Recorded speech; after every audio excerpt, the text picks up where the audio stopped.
Welcome back to the Imperial 80s. We had a nice little 2 week, really week Mhm. off, but 2 weeks off. So hopefully it gave people some time to catch up on some of the movies. Watching a movie a week for this, I realize is like, it is quite a bit to because a lot of people like to watch the movies first before Yeah. they watch. But yeah, how are you doing, M2Me? I'm okay. I'm doing good, This we're back on the other end of Thanksgiving. Now we're in Christmas. So, we're doing these themed movies, which is interesting to kind of visit. Uh I think also like how we grew up thinking about these kind of holidays, Yeah. how it kind of, but yeah, so it's interesting to kind of like think about it and how they've become embedded into our psyches and our attitudes towards things. It's very interesting, but I'm doing good. Yeah. No, absolutely.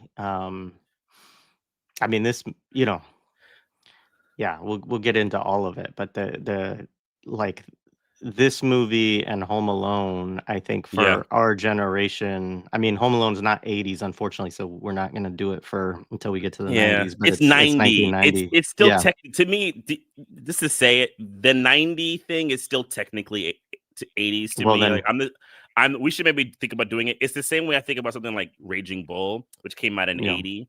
I still think that's a 70s film. It's still in yeah. that kind of milieu, even like Ordinary People, though. Though I think we should do Ordinary People as a whole other conversation. But yeah.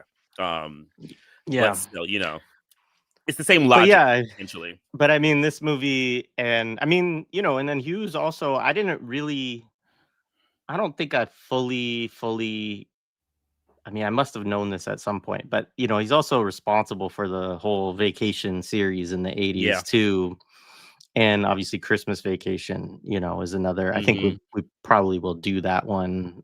We were still deciding on our last Christmas, our official Christmas movie. We're gonna do Die Yeah. Hard next week. And then we were deciding between Christmas Vacation. Maybe we should do a poll: Christmas Vacation, Christmas Story, And and Scrooge. then Scrooge, right? Right. Yeah. Yeah. Yeah. If anybody Uh, has any opinions on that, we can maybe do a formal poll. But if you have opinions on that, drop them. yeah, We let would us love to know. know. No. Yeah. Um, yeah, so I guess let's just start with Yeah. first of all, folks, do the things, please like the video, share the stream, whatever you're on, and subscribe to the channel if you have not already. Subscribe to the Patreon. We have I had to find it, but we have a promotion. You know, this and M2Me, I think you can hide the double view on your screen Okay. if you're I'll seeing figure it that. out. Yeah. Yeah. Yeah. And we have a promotion for 50% off the first month right now if you subscribe to the Imperial 80s Patreon. And I think we're up to 8 bonus episodes so far. We may do one today. I'm not sure if we'll have time, but yeah, we've got some good ones. And basically, what we do with those is we watch scenes from the movies with our guests, and you know, usually a little more analysis, a few more jokes, and just kind of enjoying that. So Often more um, jokes. yeah, more jokes. It's like mini mystery science theater Yeah. 3000 or with or whatever it was with like 30-second 2-minute clips or whatever. But Yeah. yeah. Um, yeah, and shout out to everybody who has supported this Patreon, very much appreciated. Yeah, so let's just start with initial, memories or, Mm. experiences of kind of how we first encountered this film, our early recollections Mhm. of it, where's that for you? Yeah, I could start. So, Planes, Trains, and Automobiles is a movie that I actually think I saw quite a lot. John Candy had a lot of like purchase in my house, especially around my mother. My mother definitely she enjoyed him, and I enjoyed him. Another film that we have to do is The Great Outdoors. My I father love that loves that movie. movie. I My love that father, I movie. mean, me too. Growing up, I love that movie too. And my father's a big fan of that movie. So these movies kind of circled around, and I think for us, there was like always these series of films focused around holidays that we would watch But the films that my family watch, and I think this is very interesting. I think this is with being black. It was the films that showed white people like super dysfunctional in some kind of way, right? So you kind of look at it as a kind of like white dysfunction, which I just think is a kind of thing that you do as kind of your own like creative read of a thing. Older, I definitely see this a bit differently. The film, because we would thoroughly enjoy it and not like critique it. It would just be like, these people are crazy. Because that's kind of like the thing. Like you'd watch it and you go like, is this how it really is in these areas? Are these people really like this? You know what I'm saying? And that's kind of because I didn't go with Wichita. I'm also from New York, which is another I think big thing to think about with the film. So these kinds of ideas of like heading off into the peripheral parts of the country uh becomes this like intrigue, right? And it's just funny watching this kind of thing. And I grew up in a home that had a kind of cynicism towards the holidays. I mean, I developed it very young, partly because of my parents' own cynicism towards it for their myriad of, just life issues. So a film like this kind of feeds on that, like that kind of cynicism that you have towards it, at least for like the bulk of it. Because at the end, it tries to be very like warm-hearted about the entire affair. So yeah, it was definitely a film that we watched a ton. And then I didn't watch it for a long time. By the time I became a late teen, a lot of these movies were things I just didn't want to see anymore. And then I developed, and we're going to talk a lot about him, an interest in a critique of John Hughes when I was in my late 20s, early 30s, really around his class politics. Because I watched Ferris Bueller, which we'll do, and I noticed some really horrible class and race politics not by default, but really kind of connected in that film. So it made me kind of jump through all of it, like Breakfast Club, all of it, and just seeing these weird class issues that he has. So I rewatched this and I was like, oh man, this is weird. But this is the first time watching it. I really like taking like a deep look at Hughes and his very strange class visions, and then reading some stuff about him, really mostly anecdotes from his friends about his politics. It becomes very clear why he kind of went certain ways in his depictions of, I don't know, is it class warfare? I'd be curious how you see it. Is it class? It's not class struggle, right? In like the way we know it, like in a kind of a Marxist way. But there is a class warfare thing there here, but a very conservative look at it. That's how I experienced watching a John Hughes movie. Yeah. I mean, we'll get into that. I mean, I think that's going to be probably the bulk of our discussion today, and I agree with you. I mean, I kind of think in some ways it is strange. It is sort of it's hard to pin down kind of every aspect of it because on the one hand you have the Midwestern thing, like almost all of his movies center around Chicago. Um and but always the families are always from very wealthy sectors of like the Chicago suburbs, basically.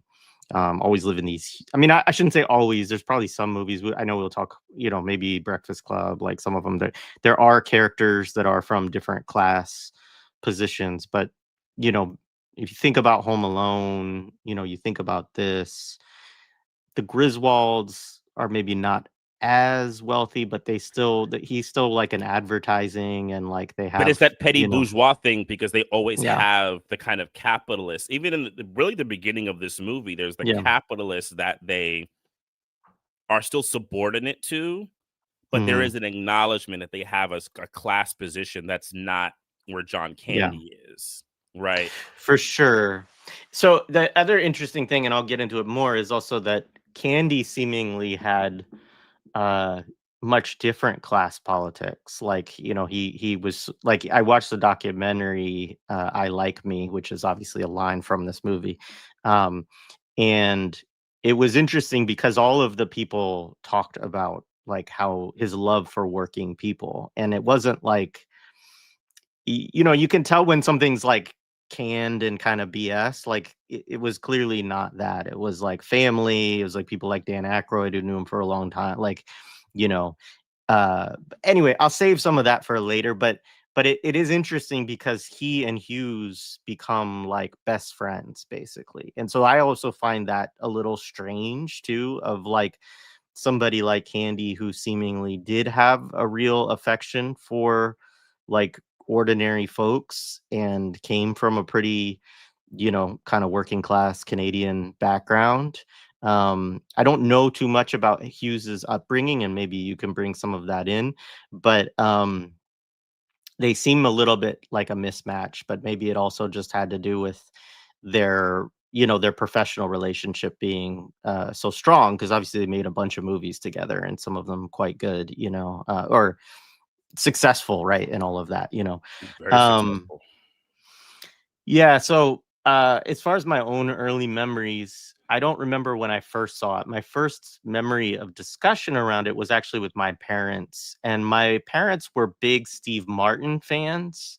um by the way, Steve Martin was 42 when this movie comes out and has a full head of gray hair, which is like by the way, I like had to look this up. I was like, what is going It's on? always the And joke about Steve Martin that he's had like white hair from like from yeah, like 35 years old on. I think it was like, yeah, he went gray at like 30, and legitimately so. Like he says he never dyed his hair or anything. But you know, when I was watching it in the 80s, you know, or the early 90s, whenever I first saw it, I always thought he was like an old person because his hair was, you know, so gray. But But that's also I um don't, not to interject too much. Another thing about Candy too, that he always played these. I mean, he was 37 when this movie came out, so he played 36 when yeah, he did it. Candy was always playing older yeah, than he actually was because he died, you know, sadly at 43. yeah, Right. I remember when I yeah, read that, I was like, damn, he was yeah. young. But then I was like, wait a minute, I have all this perception that he's playing guys in like their late 30s, early 40s for like all the 80s. I Right. know. And I just had that reflection watching it because I'm like, wow, I'm older now than Steve Martin was when he was in this, and obviously Candy as well, and I'm older than Candy when he died, right? So like, yeah. Um, so yeah, I mean, my parents didn't like the movie, or that's my memory of it, and I think it was because they were Steve Martin fans, mostly from like his comedy, you know, circuit stuff, SNL, all of that, and you know, Martin, I mean, yeah, Steve Martin's character is a dick in this movie, right? Like, and we will talk about that. And so I think that's probably what frustrated that, you know, it's like they went to see it thinking it's going to be a really funny Steve Martin movie and he's a dick. I think Candy actually is really good in this movie. And I think he's a much better actor probably than he got credit for a lot of the time. Um, but yeah, the first time I saw it, I was probably a little older. I think it was probably early 90s when I saw it, and I liked the movie. You know, I watched it several times, and I used to watch it with my it was another one I talked about, you know, often watching movies on HBO or whatever else when we were, like, playing video games and stuff like that, and this was definitely one of those movies that we would watch largely because we liked John Candy, you know, and so we would watch a lot of different films that he was in. Um, and so, yeah, I mean, that was my memory, I guess, as far as the rewatch, similar to you. I mean, John Hughes is just broadly, when I was growing up, I would say generally I loved John Hughes movies. Like I was a big fan of John Hughes movies. Pretty much. I mean, I'm sure if I went through his catalog one by one, I'd find movies where I'd be like, "Oh, I hated that movie," but not very many. I liked the general kind of way that he told stories, and you know, a lot of it is kind of sappy, emotional sort of stuff. But there's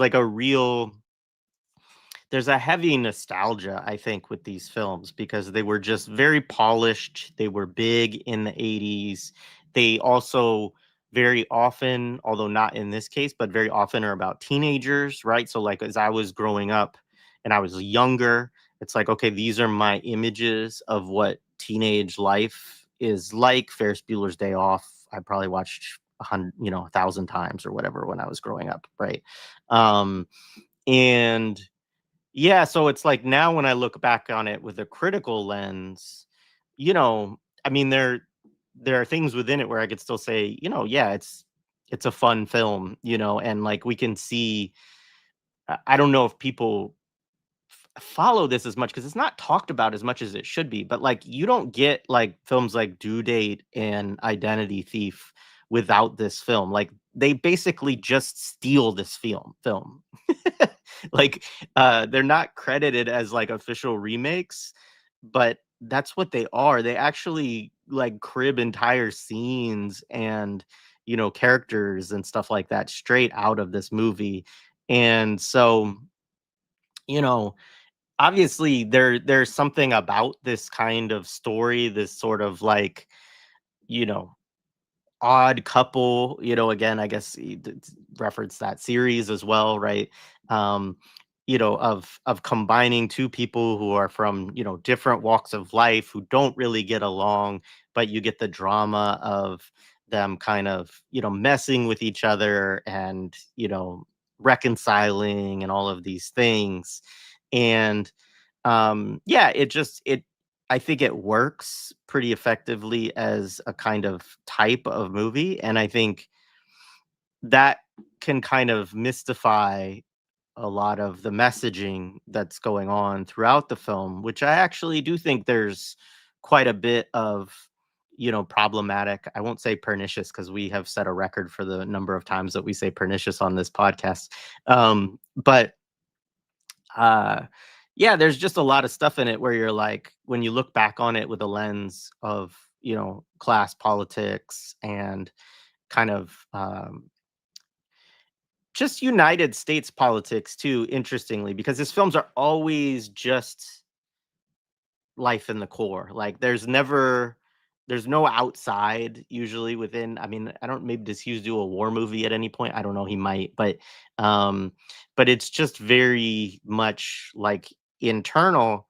And I think what is interesting to some extent is because it's Chicago that becomes kind of the center of a lot of things for his films. You don't quite get the coastal elite thing, but I feel like you do, right? So it's a weird thing where you have this kind of suburban Chicago elite as a kind of center of a lot of what's going on. And yeah, you do get some antagonisms between these kind of petty bourgeois figures and their bosses, right? Which you see in the beginning of this film. But we're talking about people who are like very wealthy and successful for the most part within these films. I don't mean just successful in a traditional, capitalist, kind of sense or whatever.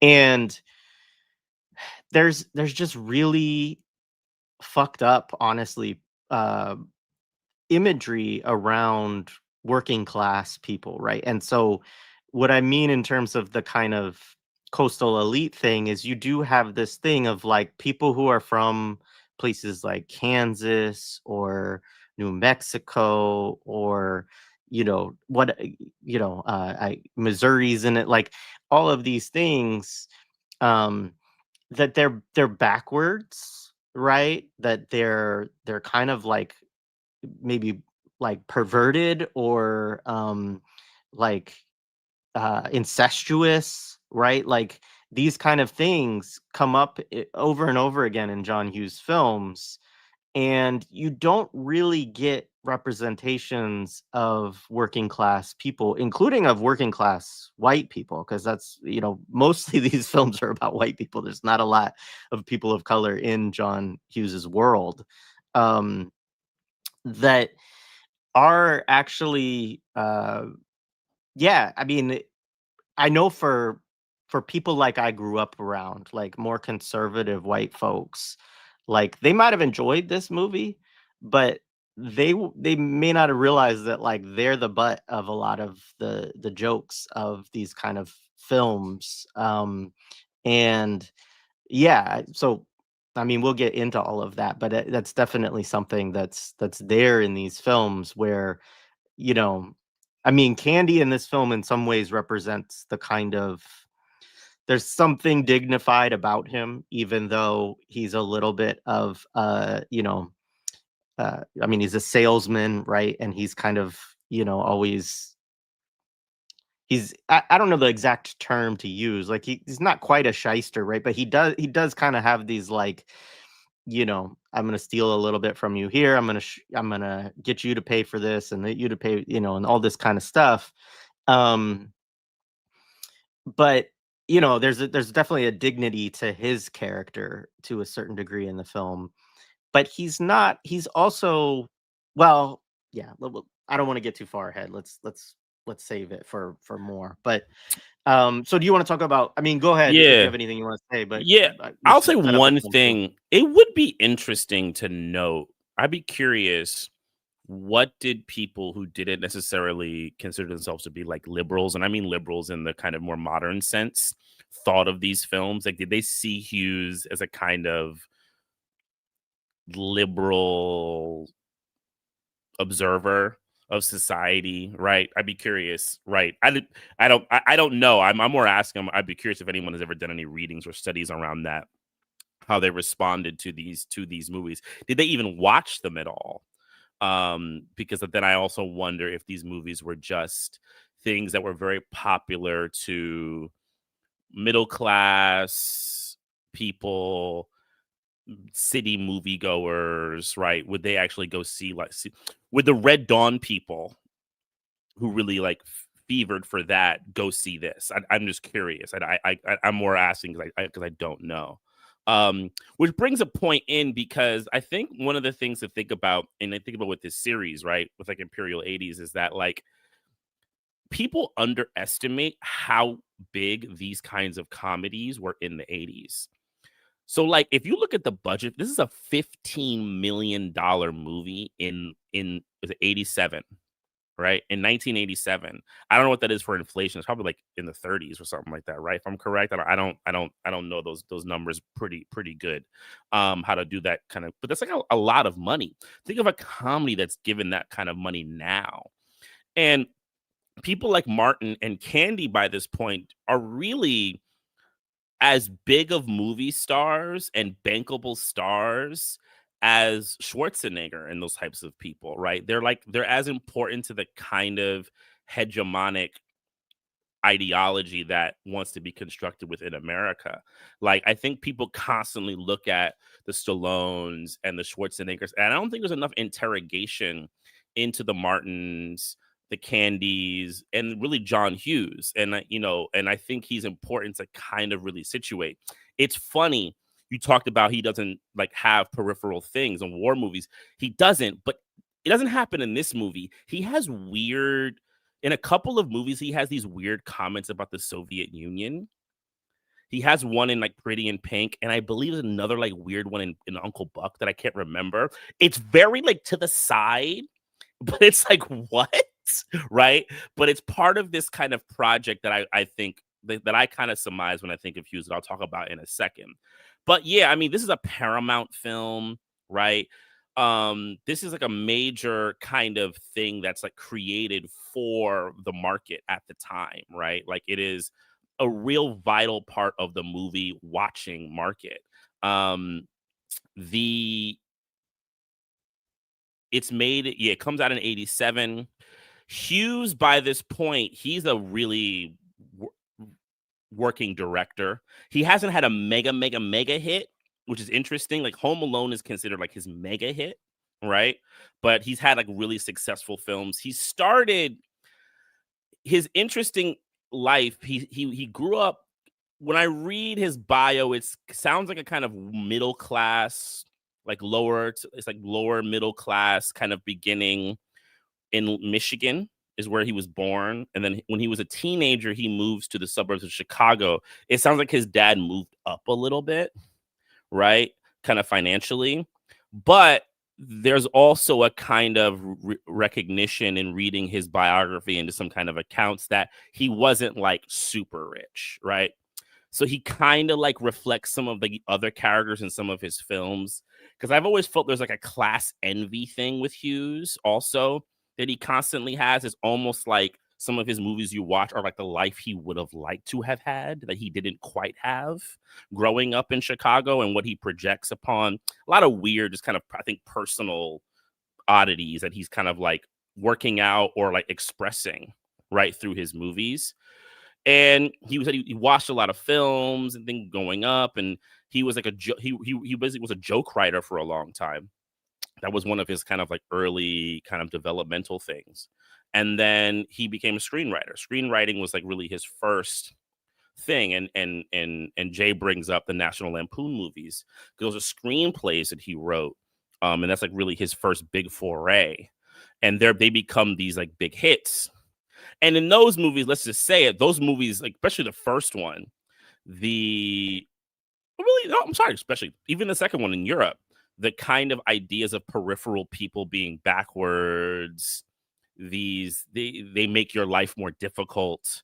Even though I think in the National Lampoon's movies, it gets a bit more opaque because Clark is also a bit of an idiot, Griswold, right? So he's like the lovable idiot. So it's like these like lovable idiots, kind of like roll together, right? But there is definitely a real like disdain for people in like and I say periphery, not how I believe like the peripheral world. I'm saying like kind of how they make it. Like the center of the world is like Chicago or New York, right? And everything else is like the wilderness. It's the jungle. And I say that word very, very purposefully because it feels like you're in a jungle of modernity, right? It's like everything is kind of crazy and you kind of have to make it through. But then the teen movies become his thing, which is what a lot of us remember about him. The Pretty in Pinks, The Breakfast Club, Ferris Bueller's. And he does this film as a kind of way to not be pigeonholed. He kind of wants to get out of that. He doesn't want to live in that. So Planes, Trains, and Automobiles is his first film where he's doing something that he directs really that's really centered on like adulthood, right? And adult issues. And it's a success. It's a very successful film, right? It was very popular. I mean, I even look at like the critics. The critics loved it. It's a film that people were really into, and it's like considered one of like his films that like kind of like gives him versatility as a filmmaker, right? But I think when you make a more critical approach to the looking at his films, you kind of see the same kind of issues that you see. I mean, the one thing that sorry, it does happen. I mean, one of the big things that you can also criticize Hughes for, but it'll be better in other movies, is his gender politics, which are very bad. He has very, very bad gender politics. Think about Pretty in Pink, Breakfast Club, but you see some of it here, but like he doesn't really focus on women heavily in this film at all, which could also be another kind of gender politic if you think about it. But in those films, it gets really egregious. Yeah, it's kind of like proto incel shit with John Hughes, I would say. Yeah, I mean, when we get to Breakfast Club, we'll talk about Molly Ringwald's comments about that, and I think was it her son or her daughter? I think it was her daughter, and she had to like talk to her daughter about like that she's never liked the representation of the character in that film. And that always made me uncomfortable. I just didn't understand it. And then when she said that, I was like, yeah, you're right. Exactly. That's some weirdo shit. Very proto incel. But it's funny because there's something that I read. There's an article with one of his friends, and his friend said about Hughes' politics that I thought was very informative, was that he was a hardcore like political centrist, right? He had a disdain for both the far right and the far left. He was not really into that. And he said he was like a cultural conservative, a family conservative in this kind of like middle of the road way. So any kind of what he saw extremities, he didn't like it. And they said as he got more famous and as he got more successful, he became more ingrained in that. And it's interesting if you think about his movies as they kind of move up, that's kind of consistent. When you get to like Home Alone, and basically like you have this little kid who gets left by their parents, because the other thing, he has this kind of, to me, really weak social critique of kind of American, I would say, working politics within like the kind of bourgeois system, where it's like, you're not home with your family enough, you'll forget your kid at home, things like type of stuff, like we're all caught up in the kind of things of modernity, and we're thus like, kind of missing the boat, right? About like, the family and all this shit, right? Which like has like kernels of truth to it, but like there's no real analysis of it. But he doesn't take it to like a further extent at all, and he then uses the people who he like lumpen people, these like kind of like lower, as like parts of like that threat, right? You have like the threat, and I don't even know if he ever sees like the bosses as a threat as much as like a thing, as like a hardcore annoyance, right? The capitalist bosses, right? But he definitely sees the people at the bottom as like real threats to like, sometimes just like your calm, the calm, the potential for calm in your existence, but really also towards like your life. Like they might actually be threatening to your life and to your existence, and they'll definitely steal from you and take your shit, right? So, I mean, I think the only other thing to kind of say, um, because we can get more into like Hughes themes when we talk about the film, right? I mean, and then for Martin, this is like, he's by this point a really bankable movie star. He's probably one of the most bankable movie stars in the comedy realm. Him, I think probably Billy Crystal at the by this point, which would be another interesting to do one of his films. Maybe Billy Crystal by this point. Maybe he's a little bit after. I can't remember. Him, Billy Crystal, and then also Candy. Candy is now kind of coming into his own, right? And I don't know if you have more about Candy, because you watched the doc. If you want to talk any more about it, I would actually kind of want to see that doc. But Candy, him and Hughes will be connected up until both of their deaths, which is around the same time, if I'm remembering correctly, right? Hughes dies later. Hughes Hughes dies is later. later. Okay, yeah, I don't know why I thought that. But Candy by this point is definitely being more solidified in this kind of starring role. He has film that he starred in, but he also becomes, I think, he's like really strong in like the buddy movie, like this, Great Outdoors. Though Uncle Buck, in a couple of years, he becomes like the kind of solo star of a film. But this is like a really like big film for him in that kind of way of like helping solidify. You put him next to Steve Martin, he's able to kind of do this like 1-2. And I do agree with Jay. I think whenever I go back to watching John Candy, I'm always like, he's a solid actor. He's a solid actor, right? Like one of the things that like annoy me about Steve Martin, and I think is similar to Jay, is Steve Martin does not know when to just like let some of the bullshit sticks go for no reason. Like his annoying ass running. Like, why are you running like that, dude? It's not funny, right? Like, it's not funny. But Candy, he doesn't overplay jokes, which is really interesting.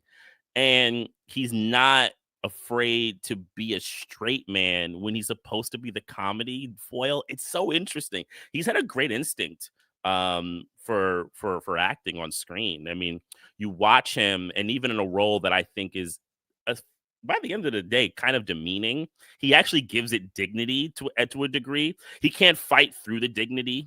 He can't fight through the negative portrayal too much, because it's still a director's medium, but he does his best to make that kind of happen. And it just shows like the power of him, as a strong actor. You're watching, you're just like, he's doing it. He's doing the work. But I think also, and we'll talk about it, how the movie goes, Hughes also uses that, I think, in a very manipulative way to fuck with, I think, certain types of people he thinks needs to like,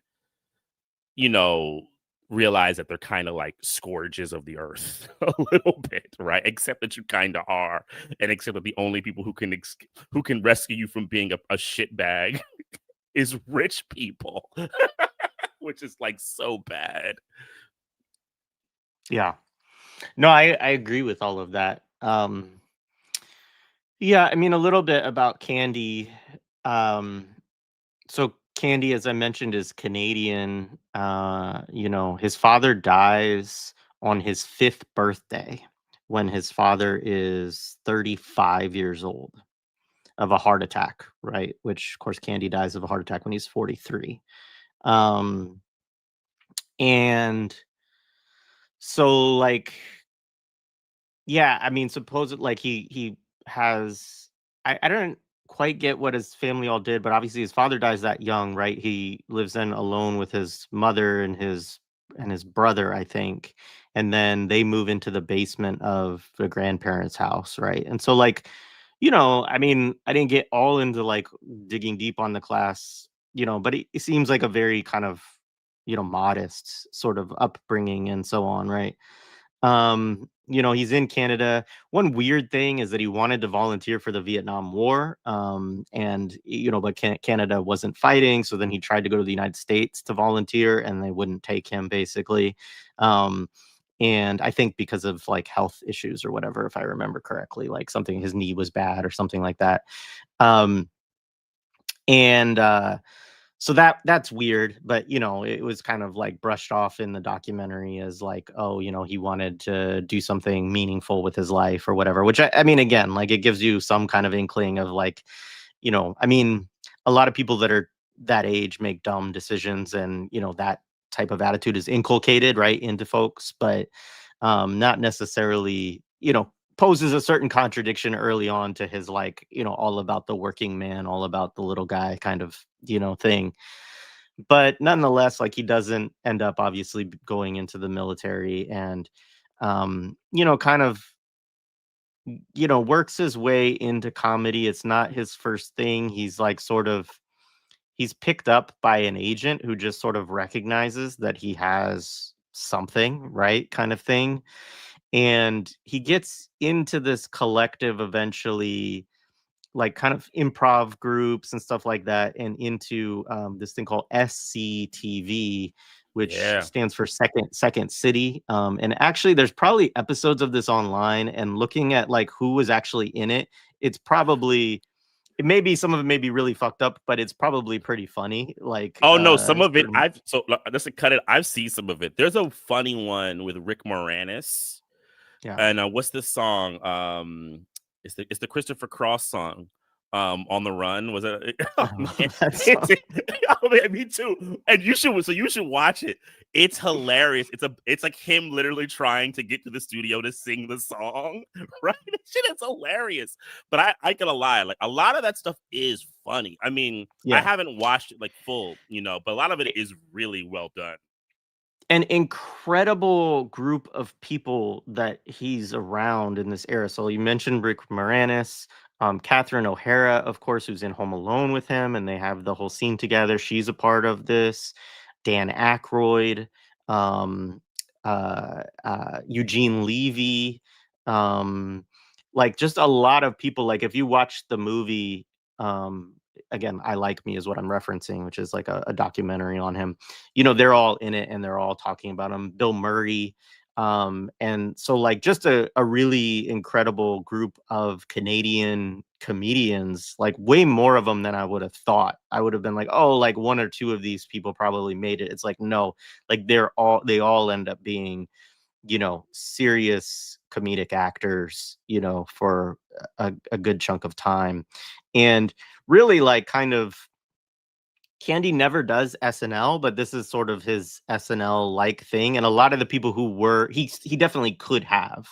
John Belushi, I guess, was trying to recruit him, and Candy was actually worried, supposedly, by that if he spent too much time in New York, that basically like he would do too much coke and like end up like John Belushi essentially.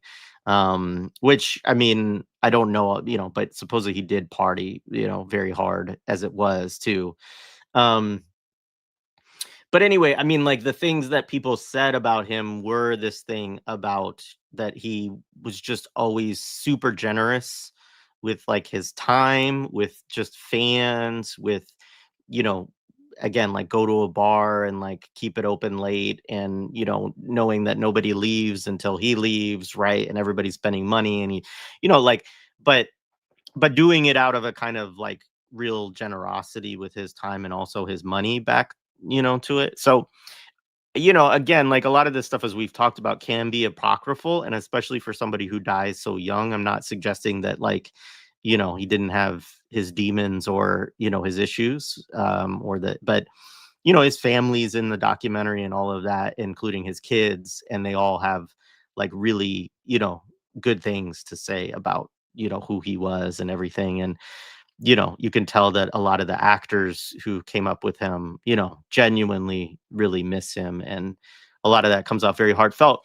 To the acting point, there's also a lot of discussion in the documentary, which I think is probably real too, of like, Tom Hanks, who's in a few movies with him. Splash is one that they talk about the most.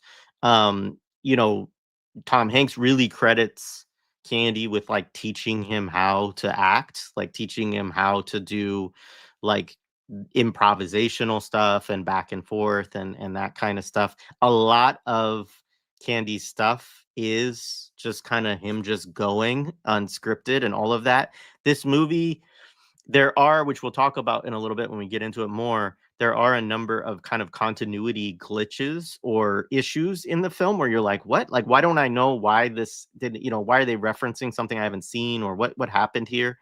And it's because the final cut before they started editing, if I think I have this number right, it was 3 hours and 45 minutes. It's correct. I had that written down. Yeah. Yeah.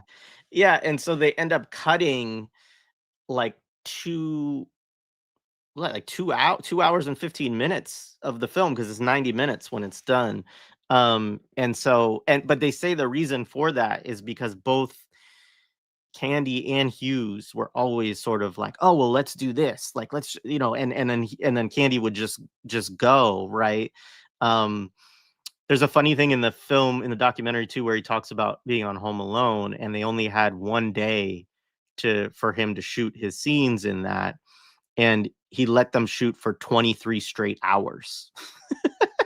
Which, I mean, you say obviously that's terrible to like all of the other people who had to work that day, but that was kind of like, I guess, typical of like kind of how John Candy was, of just like, just go, like, I mean, he's in the movie for like 10 minutes of airtime, right? And it 23 hours Let's of just like go hard, but and Steve Martin similarly said with this film that even though, yeah, I mean, he was successful already and all of that, he came out of SNL, and he's in other movies. We've talked about Three Amigos and all, but he is like, look, I was not yet really a serious actor. Like, I was a comedian and I was trying to become an actor. And John Candy really helped me kind of learn how to do that. And so, I mean, I think that's like, I felt Martin's a little bit self-deprecating and looking back on this, but I think he's kind of accurate in terms of like, it's not a great performance from Steve Martin in this film. Um, and he does become, I think, a little bit better as an actor in, the 90s, maybe, even though he gets kind of, pigeonholed into sort of a couple types of films. But I think that his performance here is a little uneven, and Candy's is much better. But yeah. Yeah, I mean, you see Martin, small digression, you see Martin attempt starting movies like LA Story to like start do these more like existential comedies, where he plays these characters and stuff like that kind of after this, like it's something he tries to like kind of dip into to kind of a more, even like doing some like serious roles in movies at times. So you definitely kind of see that as a thing that he wants to do. But yeah, let's dig into the movie a bit. So the film starts off, right? You get these like big ass titles, right? Like, right? And it kind of comes in, and the first thing you see is like a skyscraper, right? But like this canted shot, right, of a skyscraper. And one of the weird things that I'm having this experience with is because whenever I watch movies from the 80s, I emotionally get taken back to old New York, and there's like an emotional accuracy But I'm starting to wonder how much of that is influenced by these movies that I watched. Like this, Scrooged, any Eddie Murphy movie that took place in New York. Like, does my lens get kind of influenced by watching these films? And it's just something that I've been trying to track, because when I watched it, I was like, oh yeah, that's New York I remember. But I'm like, do I really remember it that way, or this is just the filter of a film going through my brain and through my heart? But the very first thing you see is like this shot of like this capitalist, boss, right? Who I don't know if he actually says a line. And I think it's part of the joke. He's like looking at like a big ass picture, right? It's like an advertisement that he's like looking over, right? And you see Steve Martin's character, Neil, right? And his what you would somewhat his business associate. You don't really get a full clarity. They work together clearly, right? And also another thing you begin to see is like John Hughes is like placing characters. He's actually the father from Ferris Ferris Bueller. Bueller, Yeah. right? You see a lot of like characters get placed, right? So he's in there, and they're basically waiting for this, the big boss to basically, give them a confirmation of is this a good thing? Is it not a good thing? And then there's like a moment where he stops, he thinks about it, and then he goes back and he looks again. And all the reason why it's a pressure filled moment is because Neil, Steve Martin's character, has to get back home to Chicago, and he sees the flight. It's like 6 o'clock. You're meant to believe, I guess 6 is like around the corner, right? Well, his watch says, I think I wrote it down. It What says does he say? it's like 4:25. I'm like, there's no Oh no, fucking way. Like, no, like like no, I did. This was a part where I got slightly frustrated as no, somebody who used to live in New York. Of like, you're gonna get to fucking LaGuardia, like, you no. know, in an.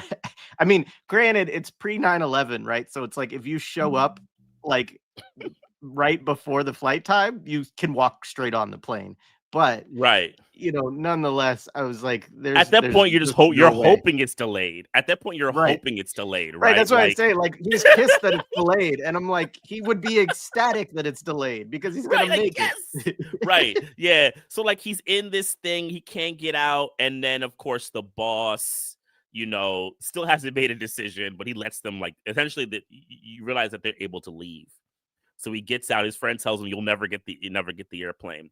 One of the interesting things about it is and this is the thing that I think is really prevalent, and I think in films from the mid to late 80s up, is this general cynicism that is about the kind of like Western American capitalist liberal project, where it's like they're never going to endorse another kind of system. They're never going to say, "Oh, well, you know what? This system sucks.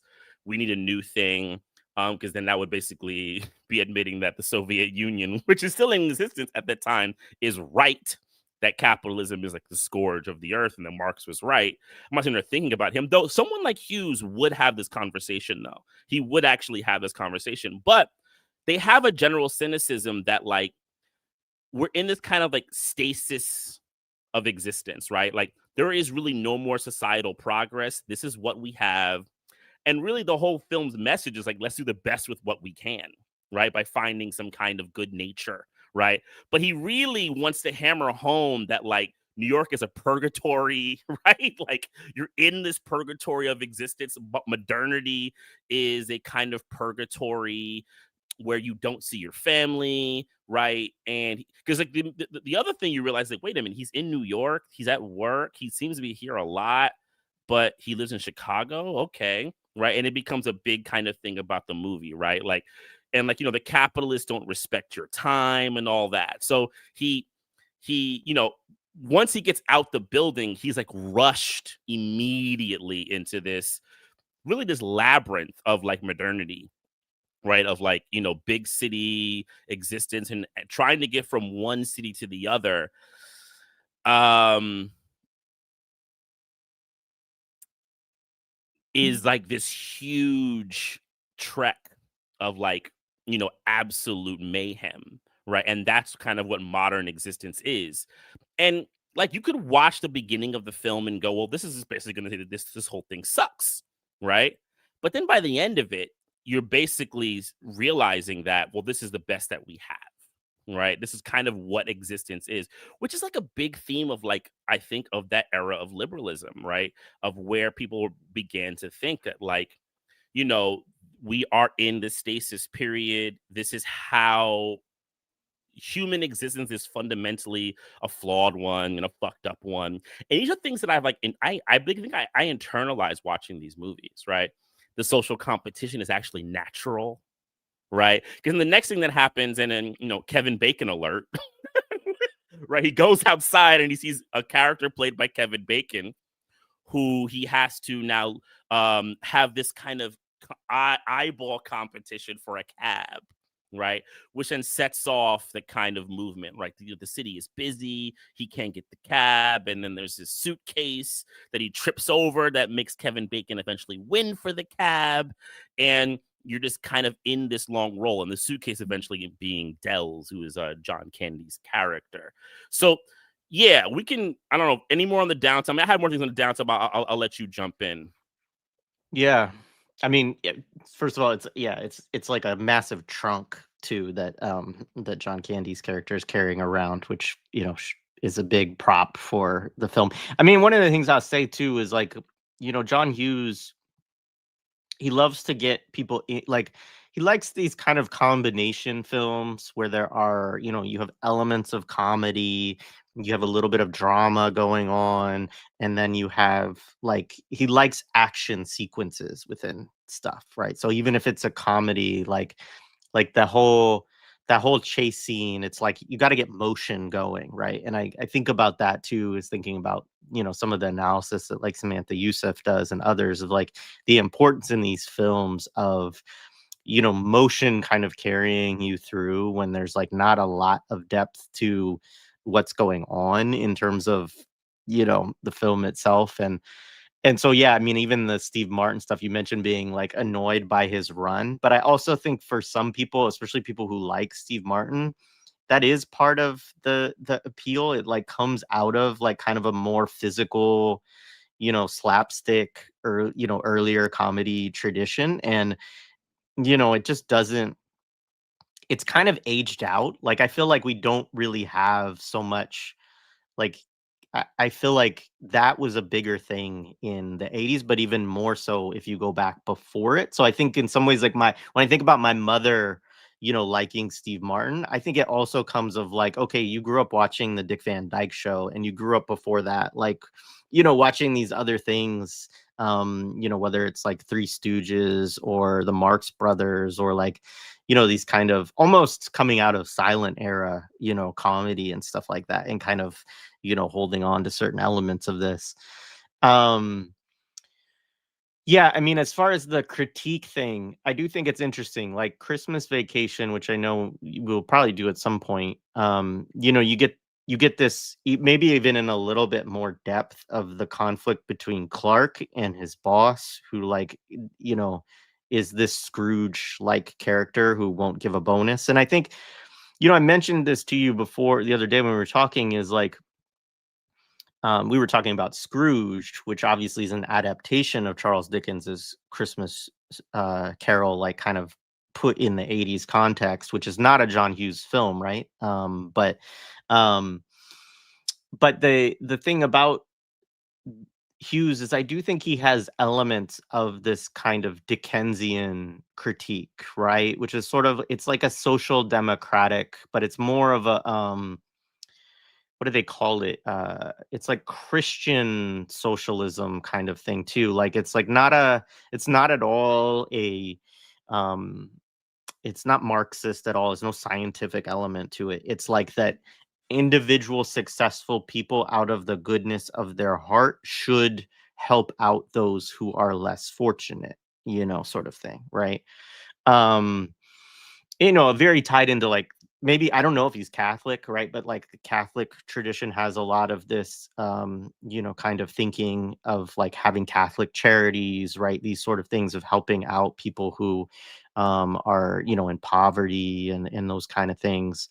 But it's that paired with also this and maybe that makes sense, this like real hatred and this like viewing of working class people, I think, as like kind of basically genetically inferior. Like there is a kind of like even though it's white on white crime to a certain extent, like there is this sort of, you all are racially inferior to those of us who can get it together, which again, like if you think about Dickens, I don't know if Dickens ever wrote or talked about the Irish, but in the English context, English people have a lot of these views. Like they actually, for a very long time, saw the Irish people as a separate race from themselves, even though same people, right? Like, um, but I mean, not the same people because there's a different nationality and ethnicity and history and all of that. But you know what I mean? Like in a racial sense nowadays, we would say, well, they're all white people, they're all European, etc.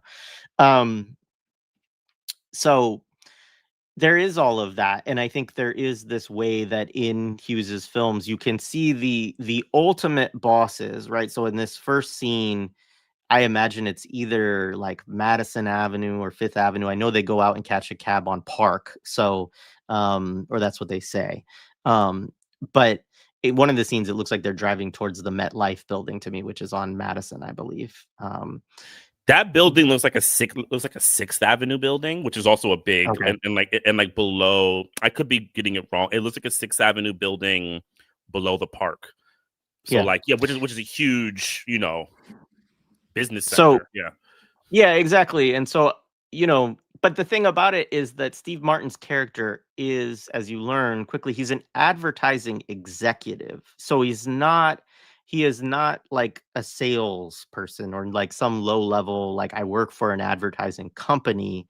Like he owns the advertising company or he is like a chief executive of it, right? And so he's somebody who is very well paid, which becomes quite obvious when you see his house, which is a freaking mansion. um and so there's all of that like kind of in it, and I mean, yeah, I'll save it for later. Let's keep going into the film. Yeah, I mean, that's a really good point. I'll bring it in. There's a movie from the 70s that I encourage people to watch. I did on my old version of Within Our Gates, and I'll try to maybe reissue it. It's called Joe. And it's slightly interesting because it was actually a canon film. And people bring about canon. We did this recently with the podcast about Delta Force. But it's a film about it's with Peter Boyle, and and Susan Sarandon is one of the first films, and it's about a very like successful executive whose daughter basically becomes a hippie, and she's like a druggie and all this type of stuff. I say druggie and kind of how they like depict it, which is totally fucked up. Um, and that's Susan Sarandon, and he basically meets this white conservative, and they basically go on like a revenge mission, right? And I call it a fascinating failure of a film because you get to see the kind of like consciousness of a class collaboration, and it was a very controversial film. It's made by John G. Avildsen. You would know his name because he's the guy who directed Rocky and The Karate Kid.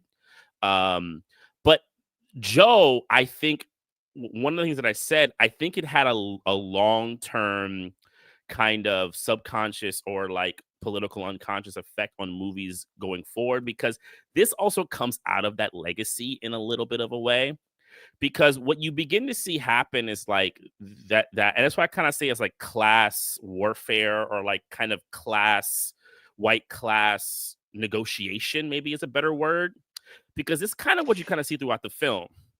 It's sort of culture war stuff. Like I Culture mean, war, like right? that's not the right.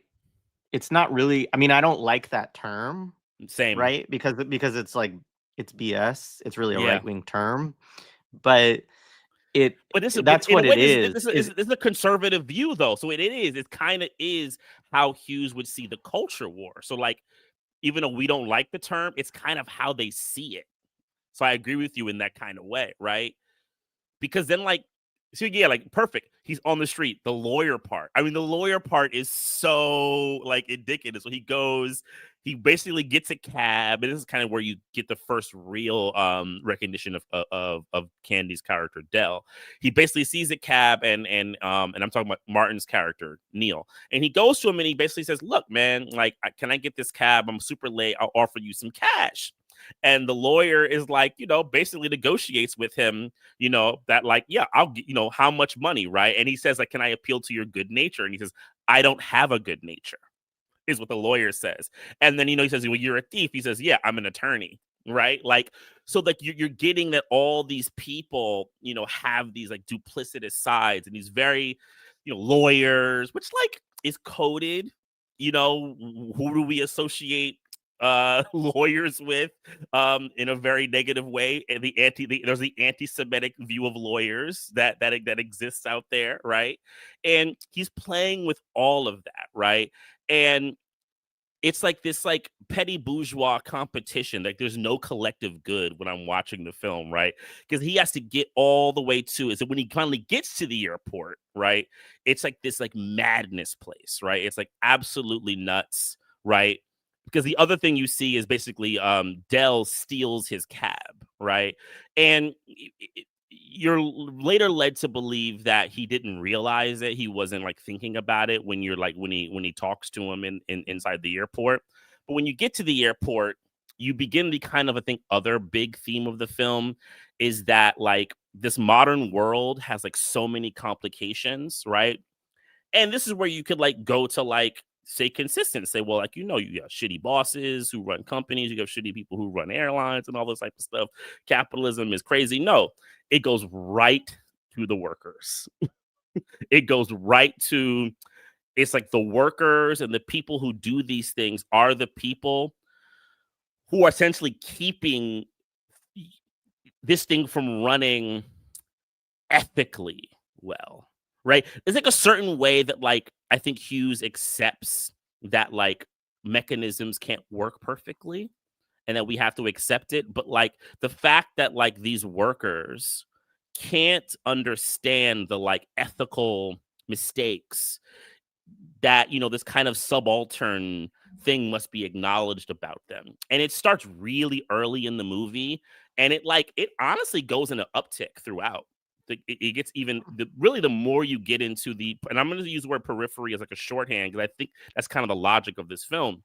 When you get into the periphery of the world, that's kind of how it exists. They just get more and more duplicitous, more and more just kind of nasty. Yeah.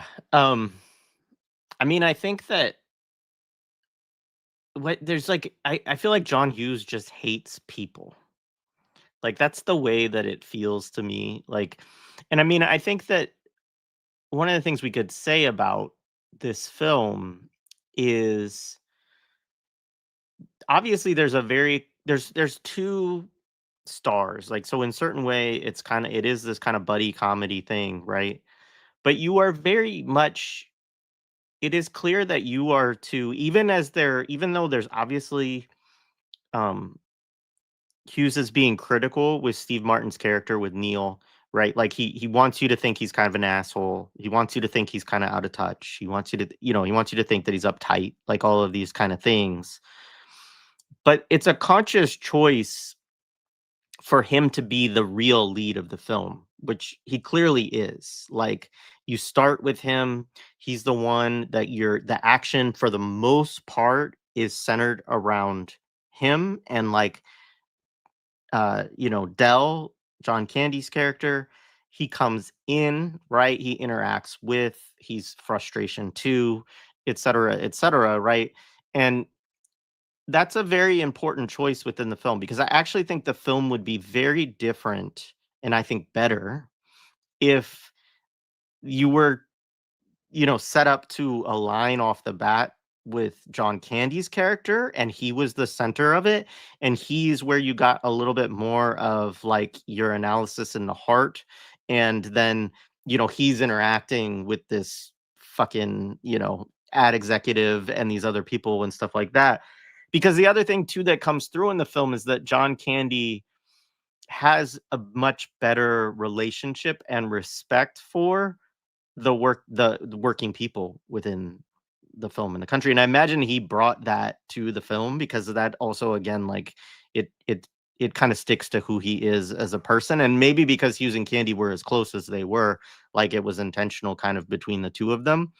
But I think that's important because yeah, you all of these scenes from Martin's kind of perspective and from Hughes's perspective as a director, like there's really not people in these films that you're like, oh well, this is a nice guy, oh well, this is a good person here. Like it's just like everybody is a fucking annoyance. And it's like you said, this kind of, you use the term jungle, like it is both, like somehow the airport in New York City, has the same feeling as the bus to, like, between whatever it is, Jefferson City and St. Louis or whatever, like, um, and it's just that, like, there's just like sort of these hordes, right, of like unwashed, largely, like that's a big thing. Like a lot of people are dirty,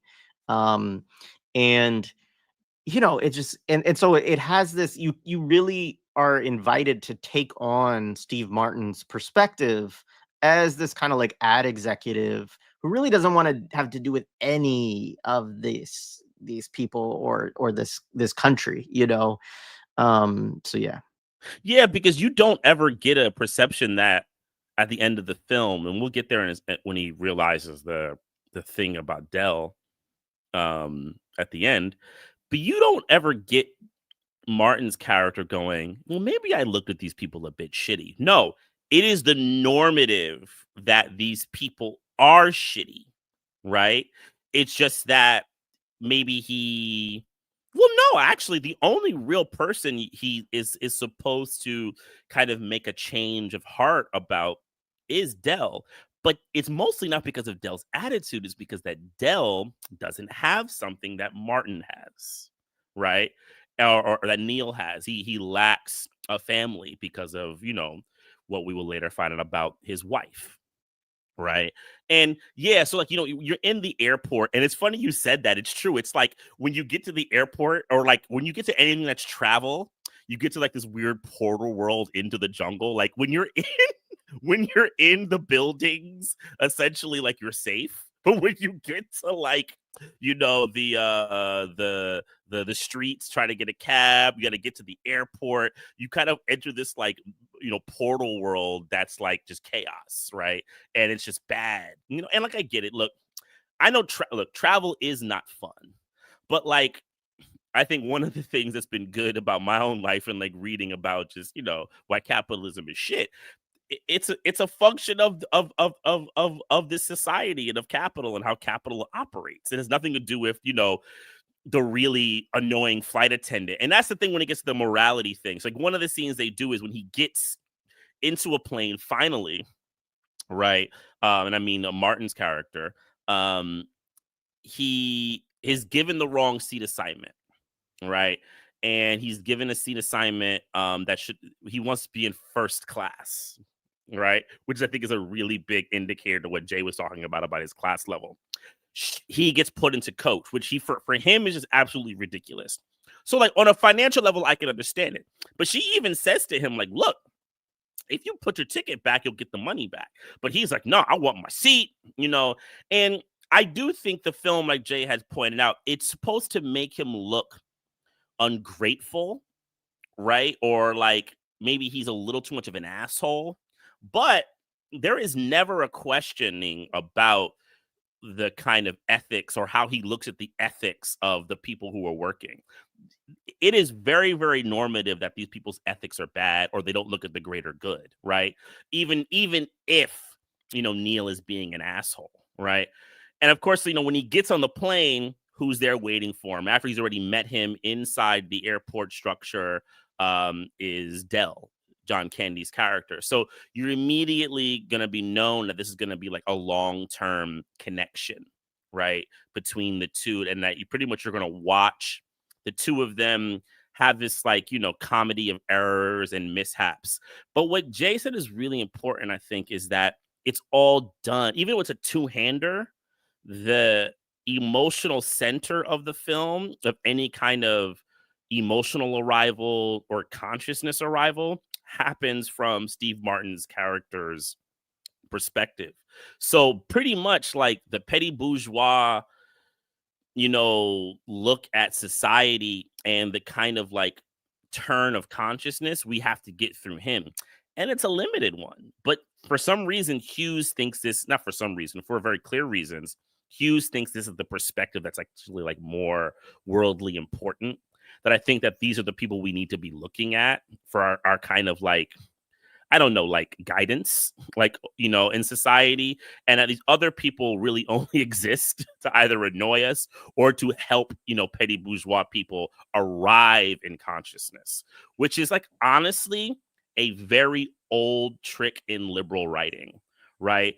I mean, and not even just writing. I mean, there's stories of very rich people who would just spend time around the poor because they felt it would give them more virility, right? Like there's like it's a thing about like it's a class politics thing, right? And you see it in tons of movies, even from the 40s and the 30s and all this types of stuff. It's an old Hollywood thing that really what the poor are there to do is to help the bourgeois kind of find their ethics, but not that the ethics of the system sucks, but like my personal ethics needs to be a bit more giving, right? Which is what, the holiday spirit is all about, and that kind of bullshit. Yeah. Yeah. I mean, it's one of the reasons why it is, I think, a holiday film that has a certain staying power too, though, is because of this like kind of, there's this kind of tired cliche of like, oh, you get together with your relatives and you don't really like each other, but you mend fences and you get along for the holiday. And then there's the other version of it of like, combat your racists relatives on Thanksgiving or whatever, which I always think is like the funniest idea that people have. But yeah, so it kind of has that, even though they're not family, right? It has kind of it offers a sort of prototype of these two guys who are just sort of different from each other, like figuring out how do they kind of see eye to eye and get along.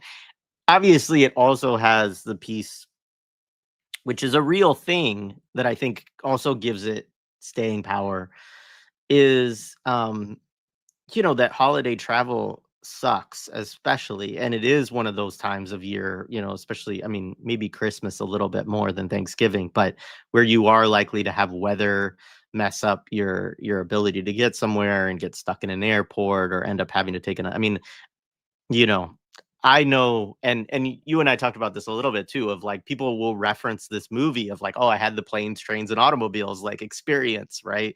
Um, and you know, as somebody who went to college like 3,000 miles away from where I grew up and going in and out of like small airports and stuff like that, like I had that experience a lot in college of like very difficult travel experiences with extra days, and all that kind of stuff, and having to switch modes of transportation and all of that. It's not fun. Um, but I think that your point about the workers is really the part that stuck out to me as I watched it. Is it's like always like customer service people are paid shit, right? To be put in to be the messenger that gets shot, right? Like in the whole like don't shoot the messenger thing. Like these people are literally just doing their job, and it's a very shitty job to have to do, right? And the whole movie is, Martin like just losing it on these folks. And the first one is the flight attendant. And I mean, it is funny too, because to your point, like there's another guy who comes in who I think is another flight attendant. And she's like, "I'll just sit anywhere you want, right? In first class." Well, Martin's like, "I have a seat. I have a ticket for first class." And she's like, so, and actually there's a deleted scene in which like there's a little kid who is like talking shit to her and like, "Give me my fucking Pepsi," like kind of thing, and she's like, "Okay, honey," and then she turns around to Martin and is like mean to him. Right. So like they cut that out, but nonetheless, even with the little bit that you get in the film, you do get this sense again that like the flight attendant has the power to do what Martin needs her to do, and she's just being kind of a jackass to him, right? And so that's the other thing is it's like, yeah, you get the like he is being a jerk, right? But there in all of these situations, there's always also kind of like an unscrupulous service worker who's actually also being, could help him out but doesn't and is trying to like do something else or help themselves out or talk to their sister or like whatever else it is, right? And so the point is that you get driven home over and over in this film these like not very subtle messages really about you know just service workers just being and so then when you have those experiences, this is what you said to me before we started, when you have those experiences where your flight does get canceled or it's like you're primed by this type of media to be pissed off at those people rather than at the company that canceled the flight or, da da da da da. And rather than approaching it of like, okay, I'm going to get what this company owes me, you're like yelling at, Jane behind the counter or whatever. So yeah, then they then sit down he sits down next to Candy and, this is where you really get and again, like I encourage people, there are like 50 minutes of deleted scenes that are on that you can get on YouTube. I'll actually put the link in the show description after this, but I encourage people to watch them because they are not bad. Like a lot of times deleted scenes are kind of like garbage or like it's actually good acting largely by John Candy doing a whole bunch of different improv that actually helps certain things within the film make more sense because a lot of times they cut out stuff that actually is important a little bit to like what's going on. And not that you can't get it without, because obviously a lot of people like this film without the stuff that gets cut, but it does help actually understand some of the things that happen in the movie. But there's deleted scenes of more of their, plane ride stuff, but takes his socks, his shoes off, all of that. Like, it's definitely in those moments, I do relate to Steve Martin's character because I am the person on the plane who's like, please don't talk to me. Like, please let me just read my book. Not the person who like wants to hear like have a long conversation with some stranger that I just met.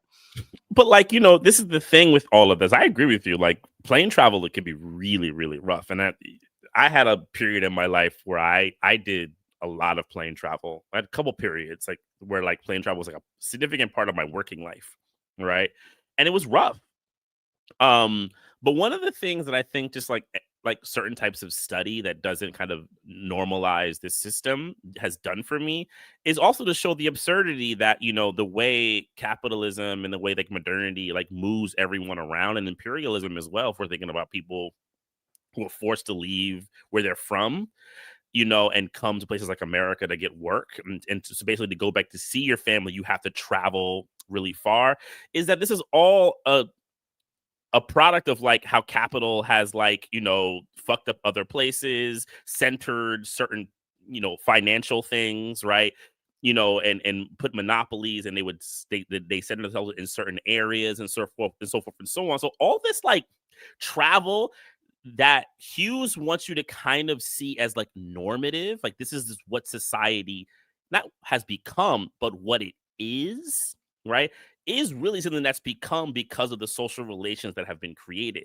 And that's why movies like this to me do get really dangerous, right? Because things that are recognizable and are kind of annoying, you begin to associate with a kind of like naturalism. So this is where it kind of also works at like, well, these people are just fucking weird. Because like one of the next things is so they're on the plane, and this is something that's actually happened to me before. The plane lands in a different city, right? And that's actually happened to me before. Well, same. I've definitely yeah, I've had that happen, right? It's really fucking annoying, man. Like I was like, what the fuck, dude? And I had to stay at an airport overnight about it, man. It fucking sucks, man. So he's in Wichita, right? Which like I feel like when Hughes did it, he said, yeah, let's throw him in like Kansas. It's such like a city cosmopolitan thing. Let's throw him in like Kansas, right? So they're in Wichita, And when they get there, you know, there's like a hope that a flight will get out. It doesn't get out. And basically, they have to stay, right? And there's a theme where Martin is also calling his wife. And this is one of the deleted things because apparently, I think in the original version of the script is that, and it does help some of the lack of clarity. The wife doesn't necessarily believe that Martin's character is really stuck. She's wondering if he's having an affair, which then makes kind of her emotional reactions make more sense in the film, because in this she just seems like a weird basket case without any kind of like real context. It just like is weird. You're crying because I came home a day late from like on my way to Thanksgiving. Like, Yeah. More accurate is like, all right, here are the kids. I'm out. You know what I'm saying? I need to go get a drink. Bye-bye. You got him for the next 24 hours. That is more accurate as two parents here. No, that's what happens when you come home. Actually, that's kind of what happened when I came home a day late once from a trip to Colorado. I feel like my wife would 100% be mad at me. Like, would be like, fuck you. Why'd you take so long to get here? And I get it. Like, some people might make the comment that it's an older time because you didn't have cell phones, so she might have been worried. But the film doesn't really scaffold that. But also, the original thing is that she thinks he's having an affair, right? And there's a comment that he makes in the film that he's been away too long from the family and things like that. So this kind of thing is set up that he's like this traveling person. Part of his, like, you know, job necessitates that he's home away a lot, which is like, side note, is a thing that they really get into in movies in the late 80s. I think that we've always had it about like the pressures of like high end jobs. The movie Hook, remember that with Robin Williams? They're all big on that, the cell phone, and you know, I just kind of hate that shit. Not to say there's not really a truism, but this idea that like high success is like the most pressured, it kind of just adds to that, and it just really irritates the shit out of me because, like, I'm sorry, like, compared to like It's people empiric. who have to Yeah. work 2 fucking jobs. Go ahead. No, I don't want to cut you off. Go ahead. No, go ahead, because you want to say something. I see it in your face. I mean, it's just empirically false. Like, you know, it is just not true. Like, there's studies about this. Like, people who have high incomes, who live in, you know, like wealthy suburbs, who have, you know, CEO or executive level jobs.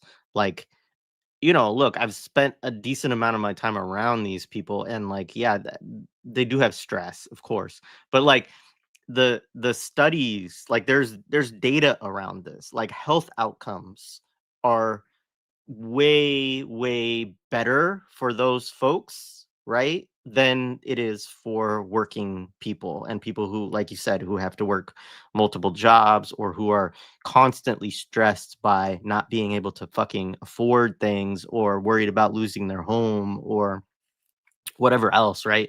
And so it's just not true. Like, that's part of the problem. Is it's definitely a mythology that is promoted for us to like feel like we need to, you know, give a little love to the Steve Martins of the world, because it's, you know, it's stressful being an advertising executive. Yeah, if your executive boss is a little bit of an asshole, just know that he can't see his family that much. So you shouldn't be that pissed that, you know, he's exploiting you, possibly harassing you in various ways, so forth and so on. It's just the stress of not seeing his family, right? But it also kind of adds to the excuses or reasons of why Martin would be an asshole, right?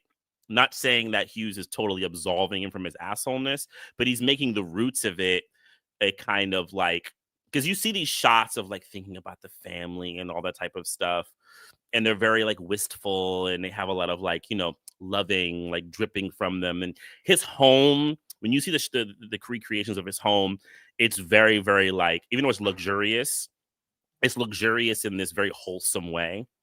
So you get this idea that like, because he's not at home, that the kind of wholesome side of him gets destroyed by what? Modernity. Like, he's out there in the streets. That's what's kind of making him a shitbag. It's not that he, you know, has really terrible liberal ideology that's, given to him. It is because of some kind of experience in the jungles of the cities and the periphery, right? And like because like the other kind of wild shit is when he gets into Wichita, they can't get the plane, right? So they decided to stay in a hotel, and this is where he begins to kind of make more like transactions with Dell, Candy's character. And they get to the hotel, and through a kind of understanding that maybe they would get 2 rooms, that doesn't happen. They have to come to the same room and share the same bed.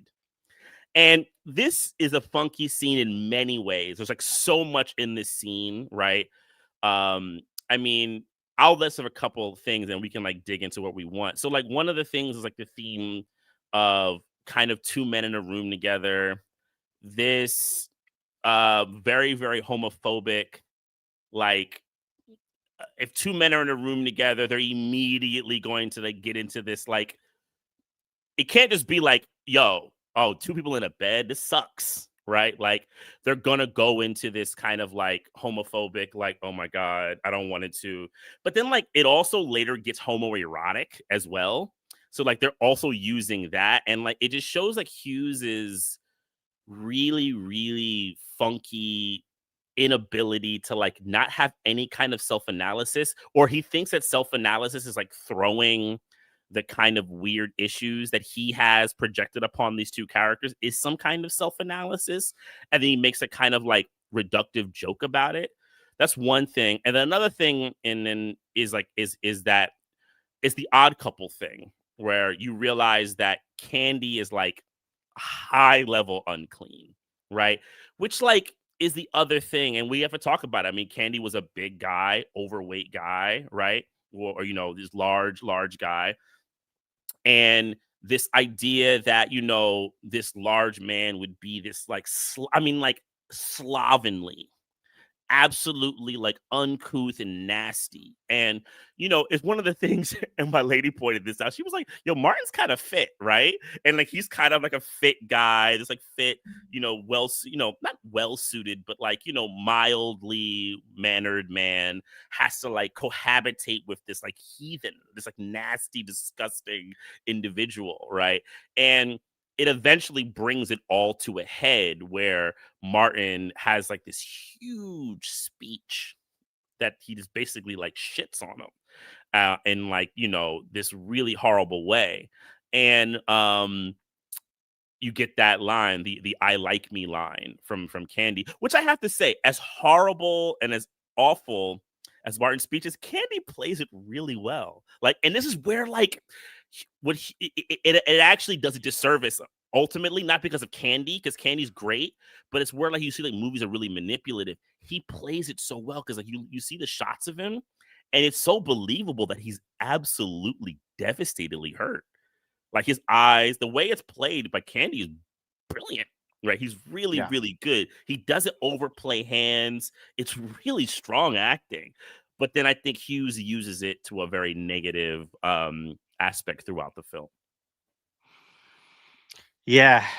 You said a lot there that I want to talk about. I mean, one, just I'll say it and I'll put a pin on it because I want to go back to a couple things. But is like what when you watch the documentary, I Like Me, like you do get more of Candy opening up about um how he was treated, and his weight being both a cause of constant like weird interest by reporters and stuff like this, but then also uh you know like there's a period in which he loses a lot of weight. He actually goes to like I don't know what to call it, but like a center, basically loses like 70 pounds, like all this kind of stuff, like a camp, right, kind of thing. And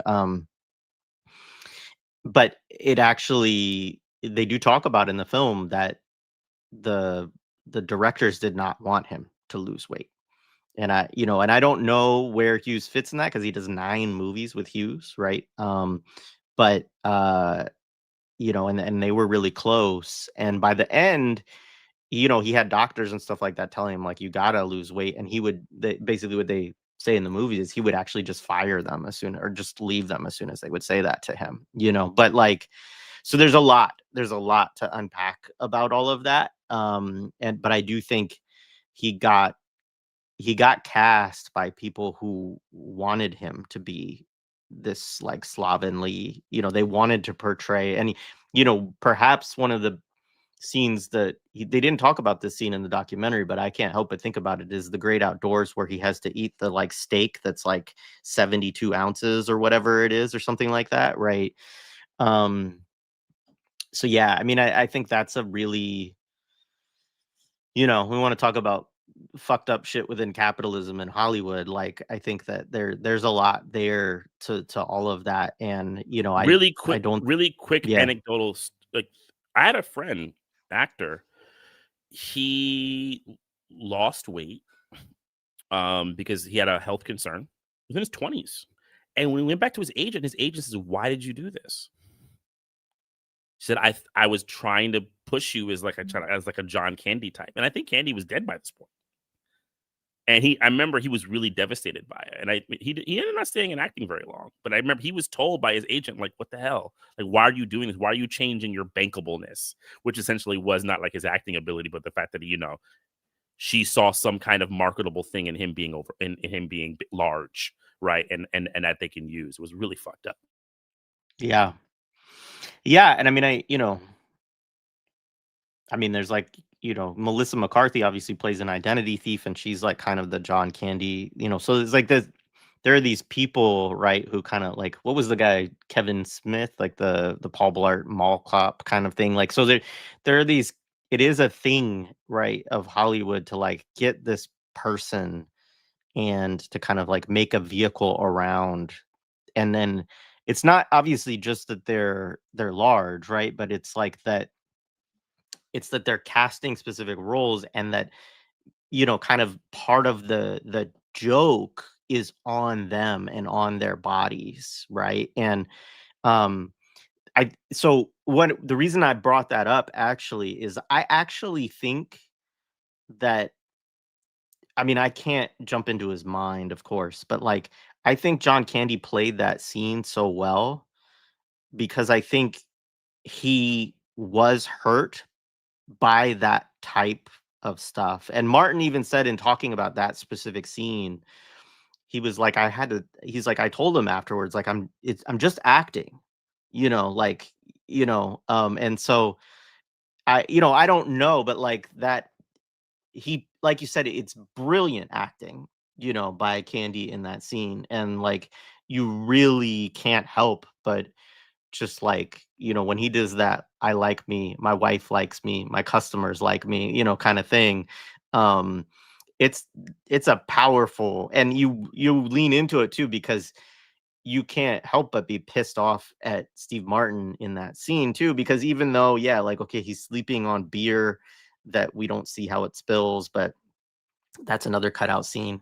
Um, there's the funny thing of I love the beds in the 80s where you could drop the coin in and it would vibrate, right? Like, so that's how the beer supposedly spilled. Um, yeah, so I do think that's a great, you know, a great scene, and great acting by Candy there. The couple of things. So just quickly, Ben Stein showed up in the airport when they land in Wichita to explain that the flight is not getting out. And for folks who don't know, you know, big thing in the 80s and the 90s, but Ben Stein, of course, is the teacher from Ferris Bueller's Day Off who says Bueller, Bueller. Bueller. But he's also just kind of a weird character figure historically. So he was a speechwriter for Richard Nixon and Gerald Ford. Very conservative person. He had a game show in the 90s called Win Ben Stein's Money, which I is also remember where that one. Jimmy Kimmel got his start as like his sidekick on that show, right? On Comedy Central. Not his start, but like that was one of the first things people probably would have seen him in. Um, so that is just interesting that, you know, he's in, and of course it's again like Hughes just casting people across things. There's the Doobies Taxiola, right? Um, and again, like we're again, this is like these representations of working people. Like he's got like naked women all over his cab. There's just like, it's always, you know, and then they get to the hotel there, and and Candy knows all these people, right? His character knows, right? And it's supposed to be set up because he sells them shower curtain rings, right? Which is his job. And he's supposed to be like a very low level, kind of salesperson, although I think he tries to say it like he's more bigwig within the company, but you can tell that's not really the case. Um, Traveling salesman thing, right? Which again in the 80s is a big deal because the internet doesn't exist yet, and so people can't, buy anything online. Um but he clearly, like, all the people owe him favors, or are willing to help him out and that kind of thing. And that it is one of the things that I think is like Hughes's message is just sort of like, hey, be nice to people, and they'll help you out, even if, but like, I think it's a weird message too, because on the flip side, none of these people are ever represented as like regular people that is just like, hey, buddy, like, I'll help you out. Like, it's not, it's like they're all weirdos, in some way or another. Um, there is a deleted scene about the pizza that they get delivered along with the beer. And there's also a big deleted scene of Candy, like, brushing his teeth and flossing and doing all this weird shit in the bathroom while Martin is showering, right? And in that scene too, the delivery guy, when he comes into the room, he's like trying to peeping Tom into the shower, thinking it's Candy's wife, and of course, then it's so again, like the point, like, and the first thing that they say when they get in the room is, "Do you want to?" Candy says, "Do you want to take a shower?"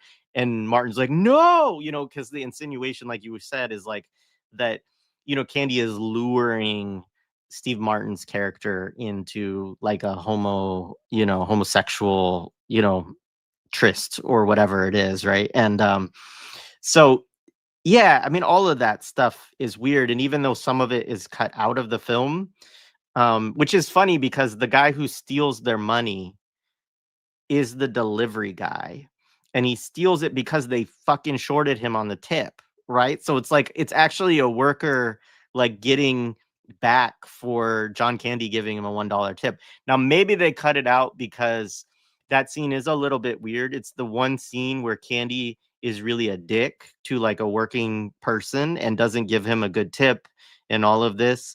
And so maybe they figured out actually this like continuity wide doesn't work that well with what we're trying to get across, but it also then cuts out the rationale for why some random person goes into their room and steals all their money.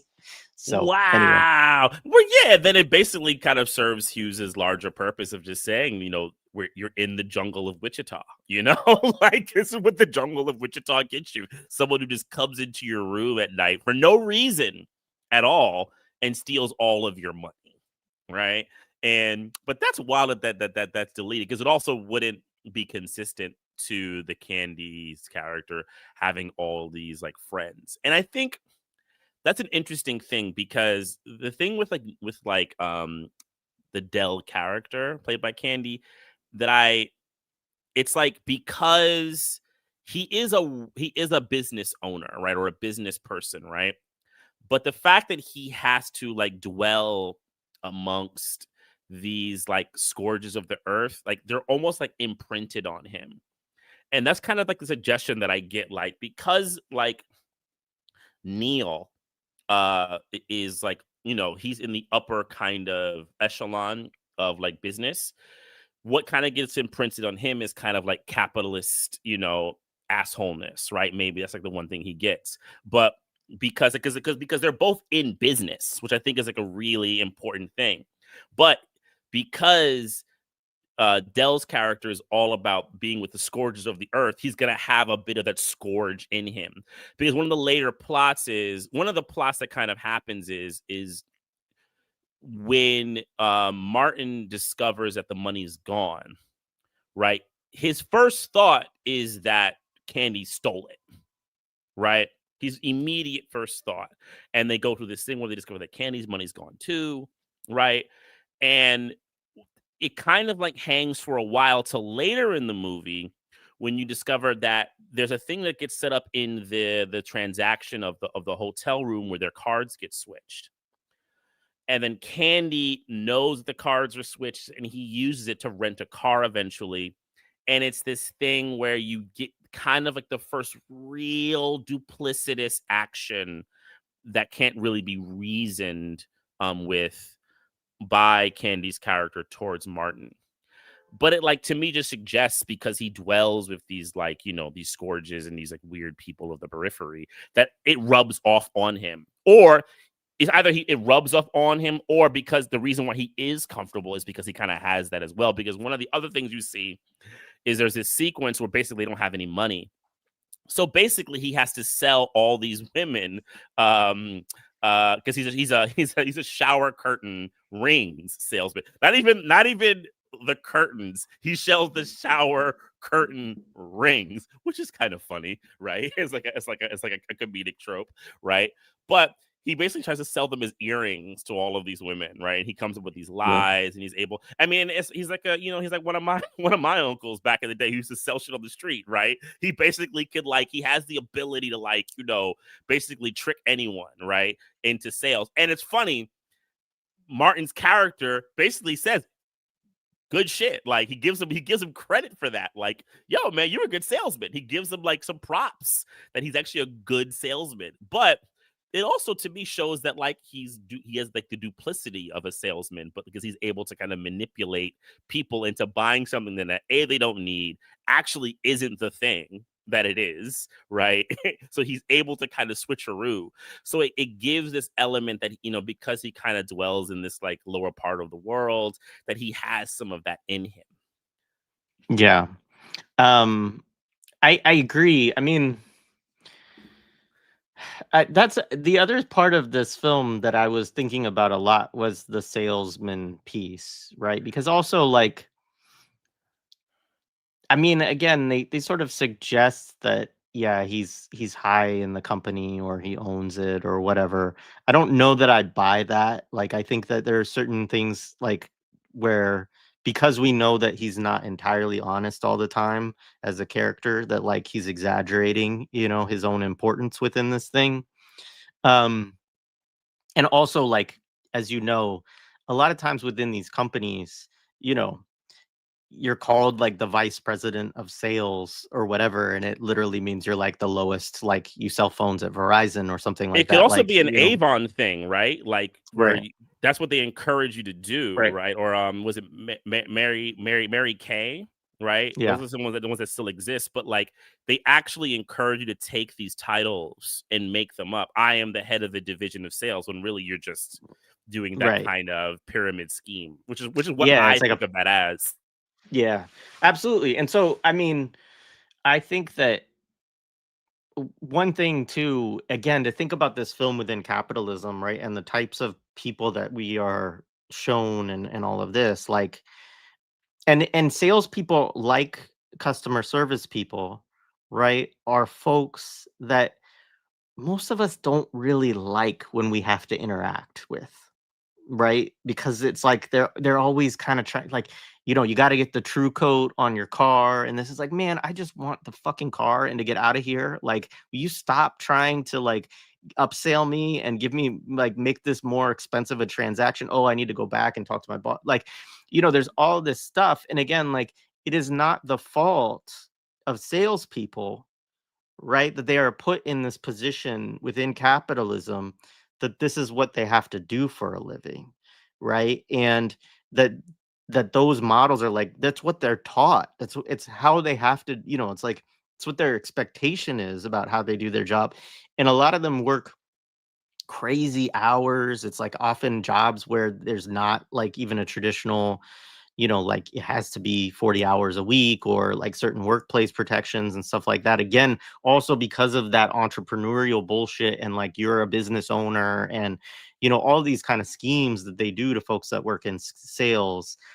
And so I thought about that with respect to Candy too, of like, there are these, like, shisty aspects of his character that, again, you're supposed to kind of look down on or see as these unscrupulous, you know, aspects of it, like as if it's a part of his character, right? If it is a moral thing, right? Rather than just like, no, like his job, requires him to do this thing. And I mean, the sales part, that scene is funny.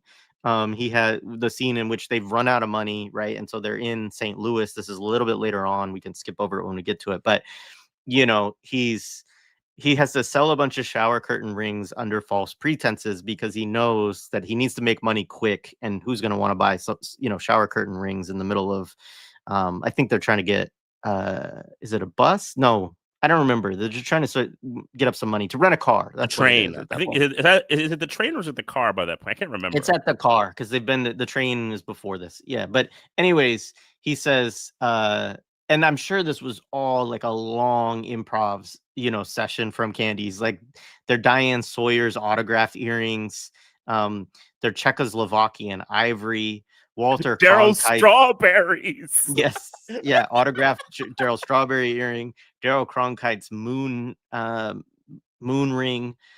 They're full of helium, so they're very light. Originally crafted for the Grand Wizard of China back in the 4th century. Now, these, of course, aren't the originals. They are replicas, very good replicas, too. And then the last thing is he sells them to a bunch of young teenagers. He's like, they make you look older. You could pass for 18 or 19 years old, right? And yeah, all these people are like, just handing him money to get them, right? And that was a very funny scene. But I do think that that's one of the other issues. It's like this weird, like Steve Martin's also a salesperson. Like he's in advertising. He's just trying to sell at a much higher level to these big capitalist firms. And, so whatever salesiness somebody would have, they should both have it if we were being like honest about it. But there's something about Candy, like you said, as being a part of this kind of unscrupulous underclass, and also this representation of a salesperson that you might interact with. You're not going to interact with Steve Martin probably because you're not buying an ad campaign for Dior or something like that, but you would interact with somebody like John Candy who might knock on your door and try to sell something or call you up or whatever, so yeah. So my dad's in marketing. He actually teaches it now. And one of the things that I learned just from my dad's like life experience, because my dad's been in marketing since the 80s, is that marketing and sales, they see very differently.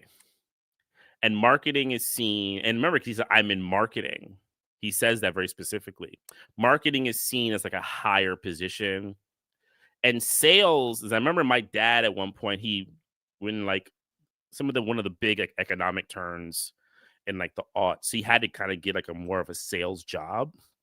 And it was seen as like a really like a lower thing. And he didn't like telling people that he did it. I remember he was very, very like reticent to like let people know that he kind of went there. And it was a direct sales almost. He had to get people to like sign up for, certain services. And, there is this thing with it. And like, that's where I said like the whole class kind of things that Hughes likes to play for. He's constantly like reinforcing these really terrible tropes that's become so normalized in our society around class. Yeah. Yeah. And I did sales like one summer and it was really hard.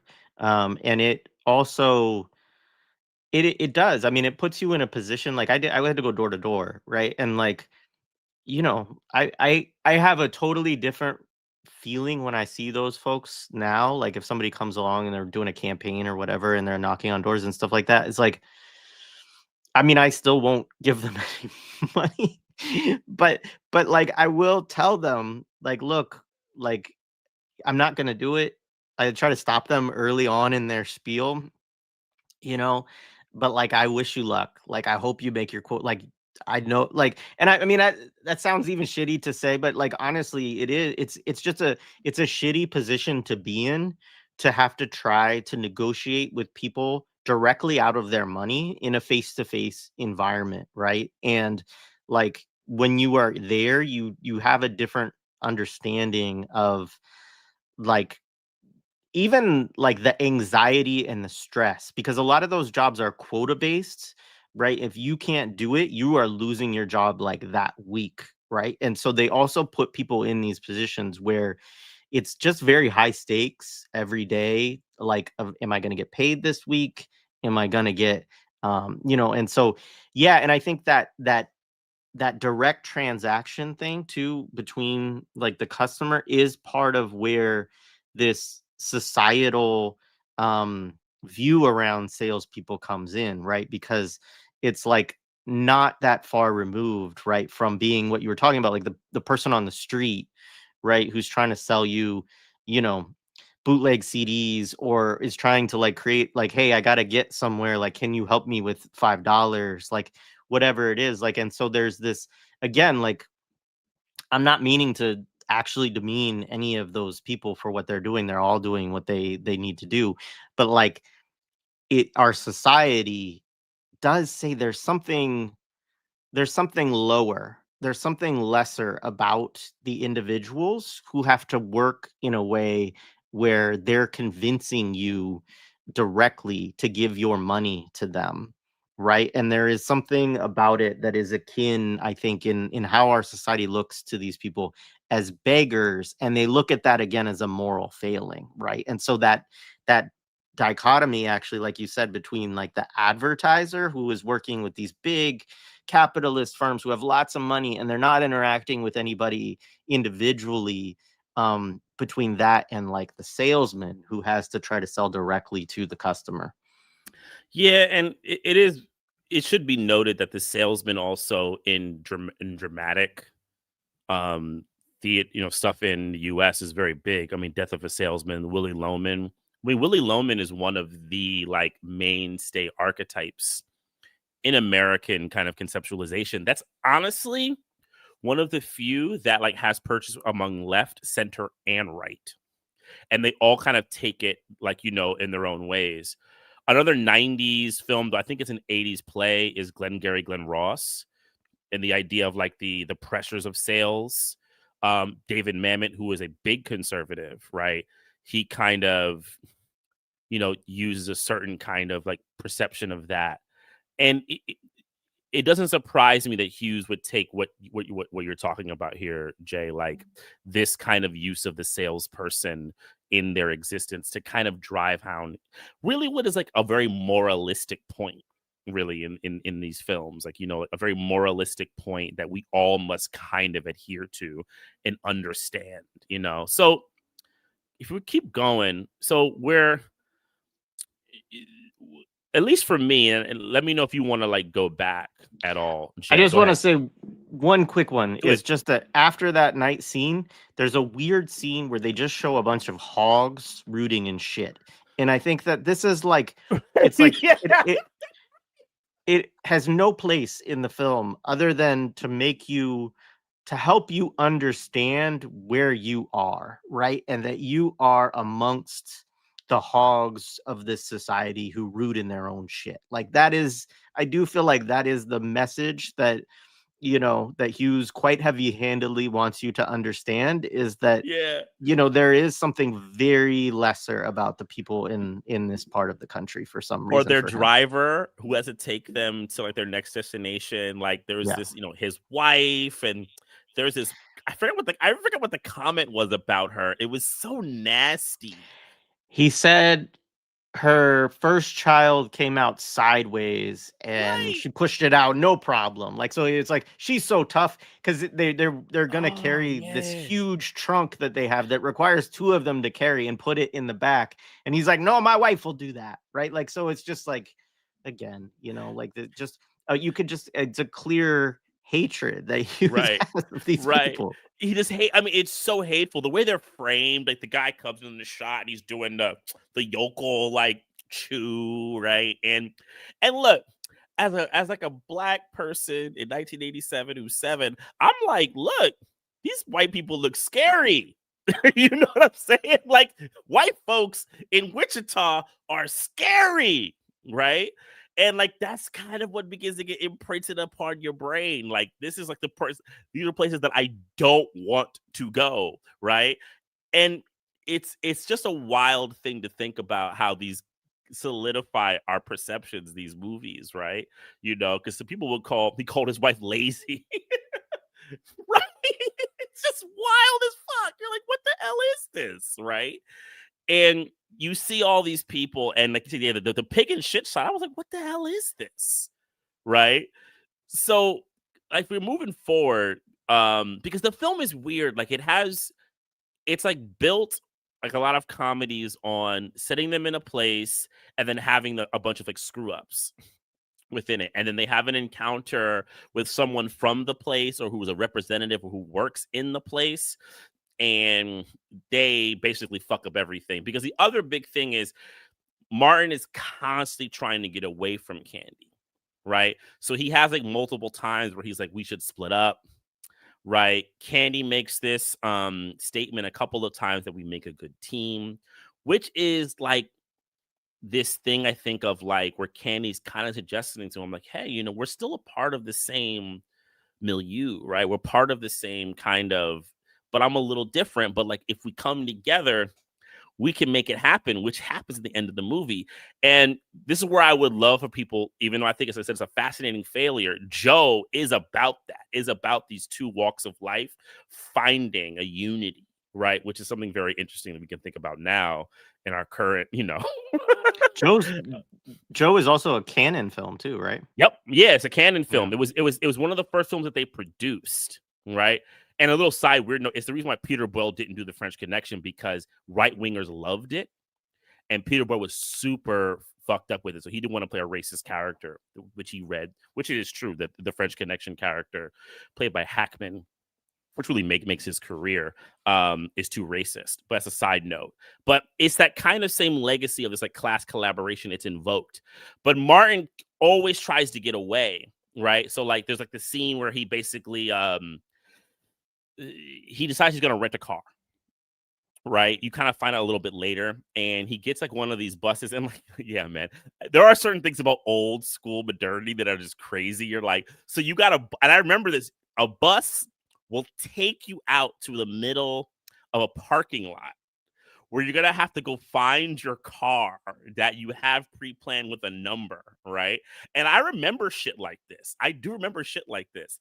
And so when Martin gets out, the car isn't there, and the bus leaves, so he's in the middle of this like parking lot in the airport, right? Which, like, you want to say something? Go ahead. I just have to say, like, if he just waited there for 20 minutes, the bus would fucking come back, though. It's Like also that's the true. thing, because they always come. You know, like, I mean, I get it, but like It sucks. But yeah, like so they use it as a prompt for him to take this like arduous journey, you know, through the yeah, he ends up snow. like walking across the fucking runway and shit. Like, Which it's makes just no sense. I'm sorry. Like, yeah. that also just makes no sense. I made that comment. I was like, that would never happen. Like, how is she's like the plane is like right there. You're like, okay, John, you just making up shit to make shit seem kind of crazy. So when he gets to the airport, he's just like, you know, his tie is like on his head, his shoes are fucked up. Like, he just totally is like disheveled, right? And he's like, had it. He's like, you know, this is the final straw. So there's I forget the actress's name, but she plays the Her name administrative. is her name is Edie McClurg. Edie McClurg. She plays the And she's administrative assistant in Ferris Bueller, which people most she's actually really funny in that movie.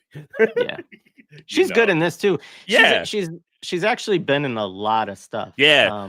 But yeah, You see a lot of these character actors. I mean, they're in comedies. I mean, people know those who watch these movies, like, you know, so like someone like Ben Stein and all this type of stuff. Like, they're like these, like, you know, consistent, great supporting actors. They're really good at doing these. Like, this is like, you know, a shorter role for her. But they kind of put her in there, and you can see Hughes being very opportunistic or loyal, however you want to see it, like placing people in these roles that people will like recognize. So Martin goes in there, and like he just goes like off on her about, you know, the car not being there, him, why he's messed up, and he blames them, goes at her, and like, she tells him, like, I don't like how you talking to me. Right. She's like, she just lets him know. Right. And he just keeps this, I don't care. He has like a line about that. But then she asks him, well, where's the ticket or the receipt? And his wife threw it away. And she says literally to him, well, you're fucked. Right. And it's a funny scene because like, he and drops I a mean, bunch. He drops like 14 F-bombs or something like oh that before yeah, she like he says like, that. So yeah. and she plays it well too, because she's sitting there looking at him like she wants to like give him 2 pieces and a biscuit. Like she's looking at him like, dude, if you want to step outside, I'll fuck you up, right? Like she's giving him that look. But there is this like, you get this thing that he's an asshole to her and he's mean to her, right? But there's still this thing to me latently that like the systems are screwed up, right? That like, yeah, the ticket, wasn't there, but like maybe they should have figured it out. My thought, because my reaction was like, well, then yeah, she's right. You're fucked. Like I'm on her side watching the movie, but I am curious. Like I feel like if my dad watched it, he would not be on her side.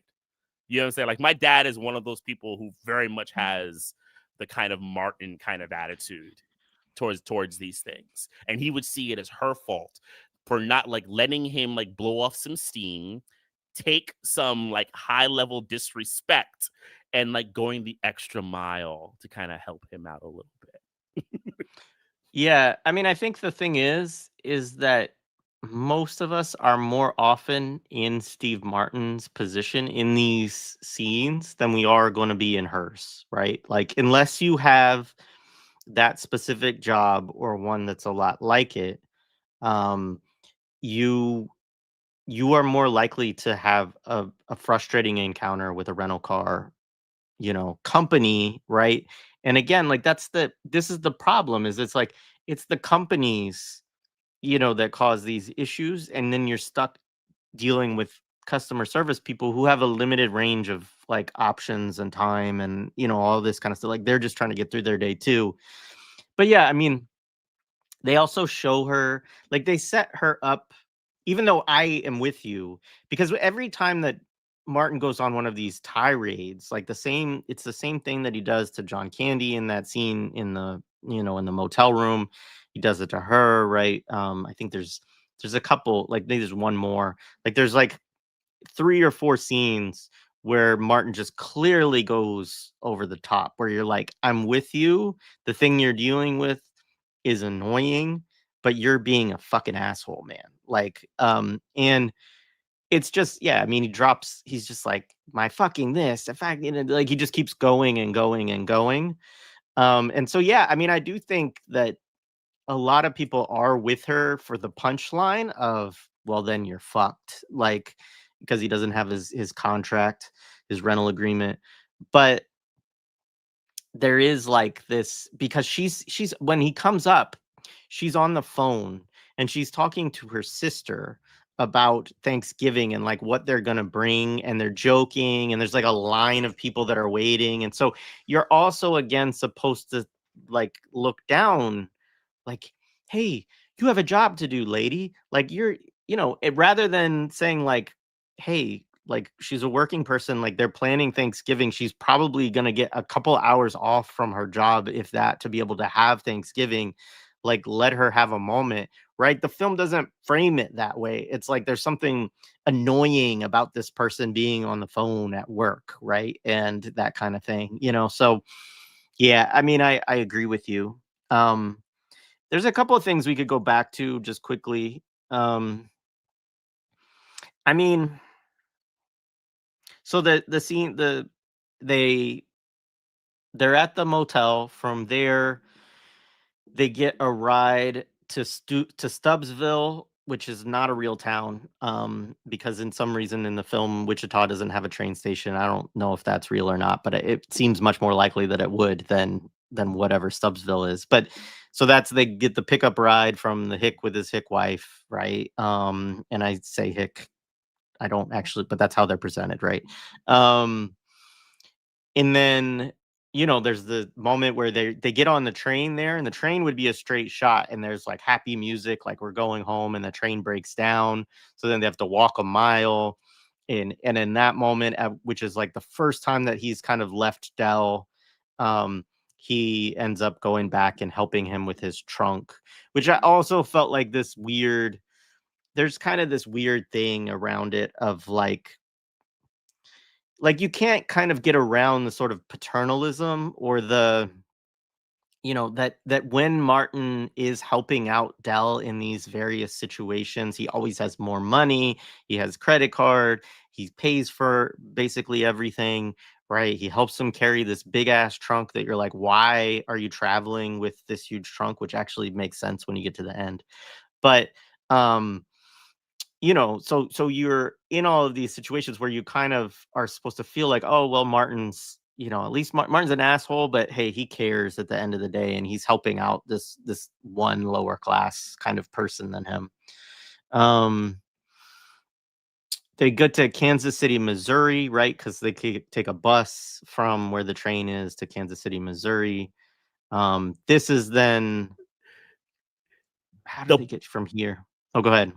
But so the one thing about the The bus thing bus. is very interesting. Yeah. So they're in this bus, and it's something they always love to do in these movies. So they're in the bus. There's like these like people kissing, and like they're looking at it, and Dell like goes, look at the young people kissing, and then the two people like make a comment. They have a cigarette after, like almost suggesting that they have sex not almost, probably suggesting they're having sex on the bus. But the part that was most intriguing to me was they do a cut to like, a jump cut to their singing, right? And you see Dell kind of like pushing them through songs, right?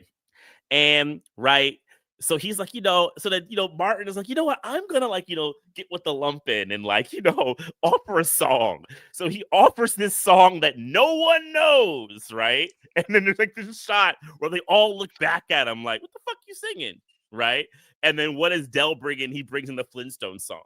So like, there's a way that could just be like kind of like funny, but like it's such a classist fucking shitty thing, right? Because what it's all about is setting up that like Martin has like this higher level of culture than these kind of like lumpenized people, that they can only like know the Flintstones, right?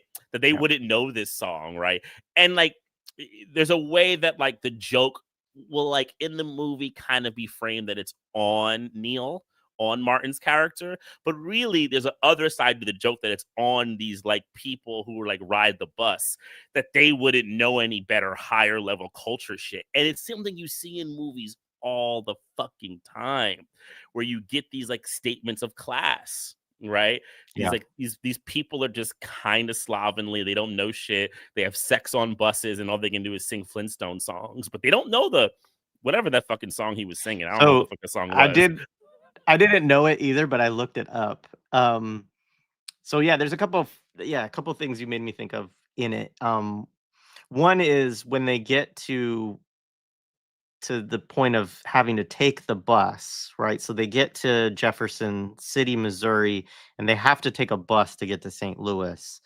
And John Candy asks Steve Martin if he's ever traveled by bus before, and he shakes his head no, which, like, first of all, is a crazy class tell, right? Like, you've never ridden a bus before? Like, I mean, it's funny because he does ride the bus to LaGuardia, but clearly they mean like ride a bus, in like a, state to state or A big. Greyhound, right? Or Yeah, what was it? Trailways, right?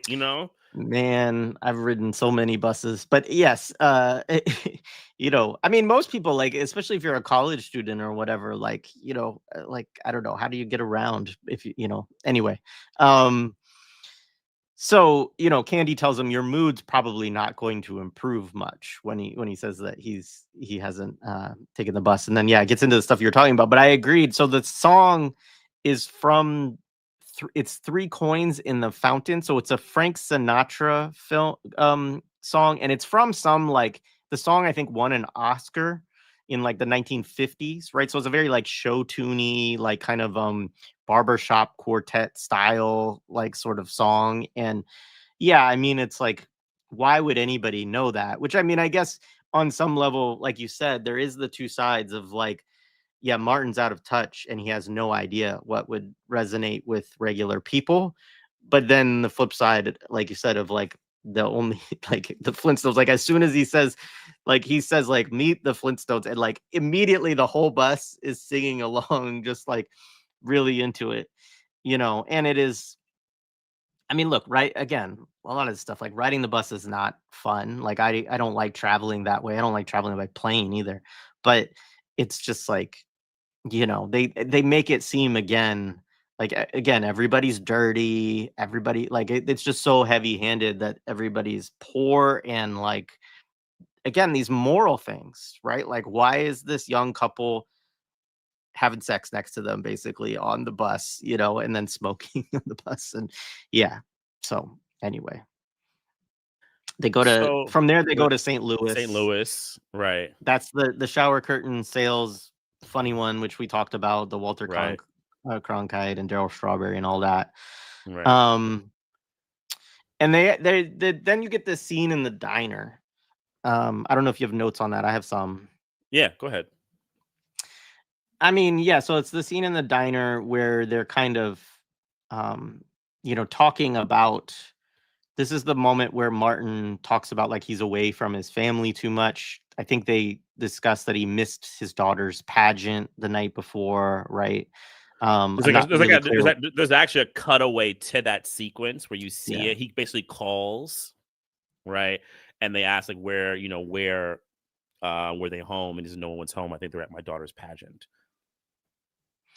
Yeah. Which I also was like, why is there a pageant for Thanksgiving? But that's whatever. I mean, I guess it's possible. Um, then Candy, in response to the like, I've been away too much, says I haven't been home in years, right? Yeah, And then that's an important point. this of course becomes like the aha that pops into Martin's brain at the end of the movie or whatever. But he does kind of catch it in time of like, well, what do you mean? And he's, oh, it's a figure of speech, that I'm away too much like you, kind of thing. Um, and then they split up. And at this point, it's very clear. All of the like Dell, played by Candy, is always hurt by these like split up scenes too, because it's always clear that he doesn't have a lot of like true friends, and he's trying to be nice, and that's true throughout it. Like even though he's kind of does these things and sometimes steals a little money or a credit card or whatever, like that he is actually you know try. He's I think it's clear, or I feel like it's clear when you're watching it, that his intentions around being around Martin are not just to take advantage of him, right? That it's actually that he enjoys his company and that he likes him, and all of this. And he's just not a very likable figure himself, is sort of the way that you. Yeah, go ahead.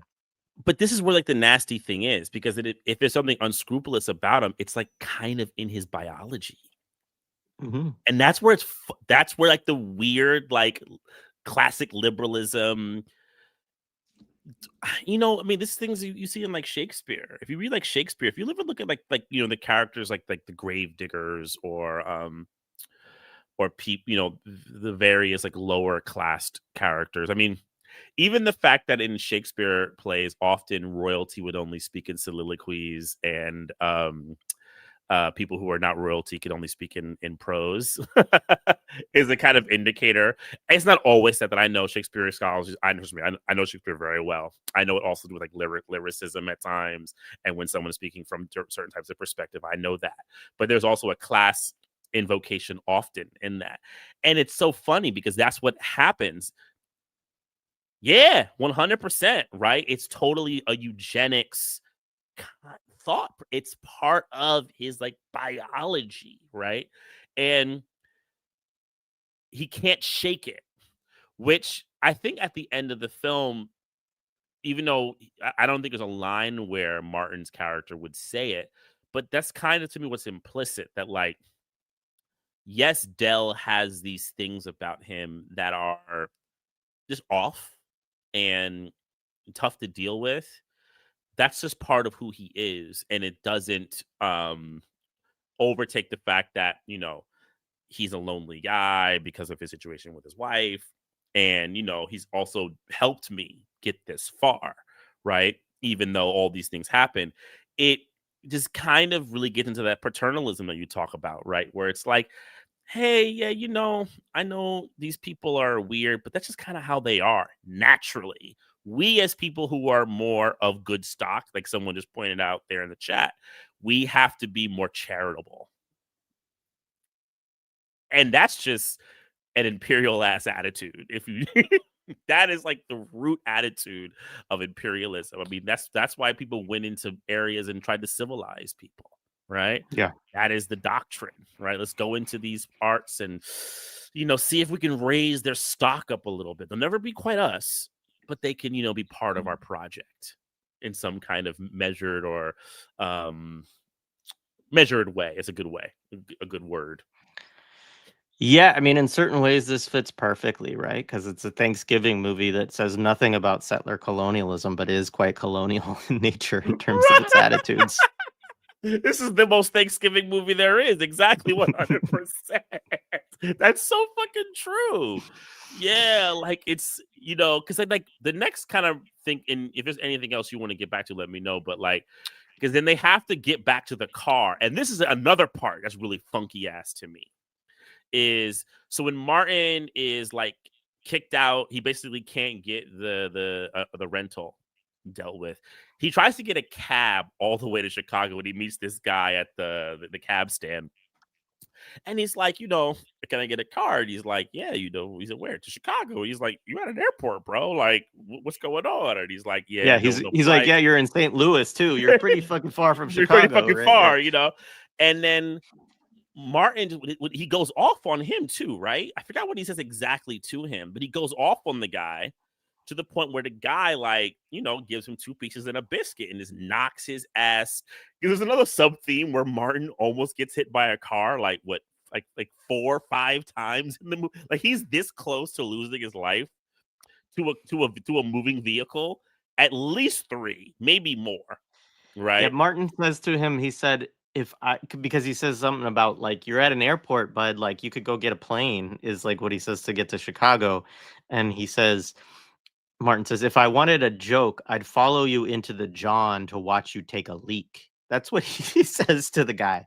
Like, again, like, the guy is actually just like, you could say, oh, I can't, there's no flights. Like, it's like a fucking innocuous thing. Like, and that's the thing about, so yeah, I mean, I was really happy to see Martin get knocked the Right. fuck out at that point in the movie. But the way Hughes frames it though, for certain people, it just looks like savagery, right? That the guy comes back at him, it's savagery. And then essentially like the message is like, if you're petty bourgeois, you can't really get into these savage relationships with these people because they'll knock you out. Now, to a certain degree, I'm happy about that. I just wouldn't call them savage. I just call them prepared, to like kick somebody's ass, because like my mother said, ain't nobody above an ass whipping. So, you got decked for being a jackass. That's my perspective. But the way the kind of Hughes world works, he'll just look like a savage for like, going to violence. Because what happens? He basically gets knocked on the ground. Then Candy's car like literally comes like right to his face, right? And then Candy goes to the guy and basically like just totally destroys him verbally for just not being humane, right? Like, how dare you treat him this way? And how dare you do this? And so forth and so on. So Candy is then used in a way to kind of show that like the possible humanity of these people who kind of are a little bit duplicitous, that like he's a step above them, right? Yeah, like, because it's not like Neil hasn't been a shit to Dell this whole time, but has he resorted to like, violence? No, he hasn't. It's like, you don't need to go that far. I know he's a jackass, but come on, man.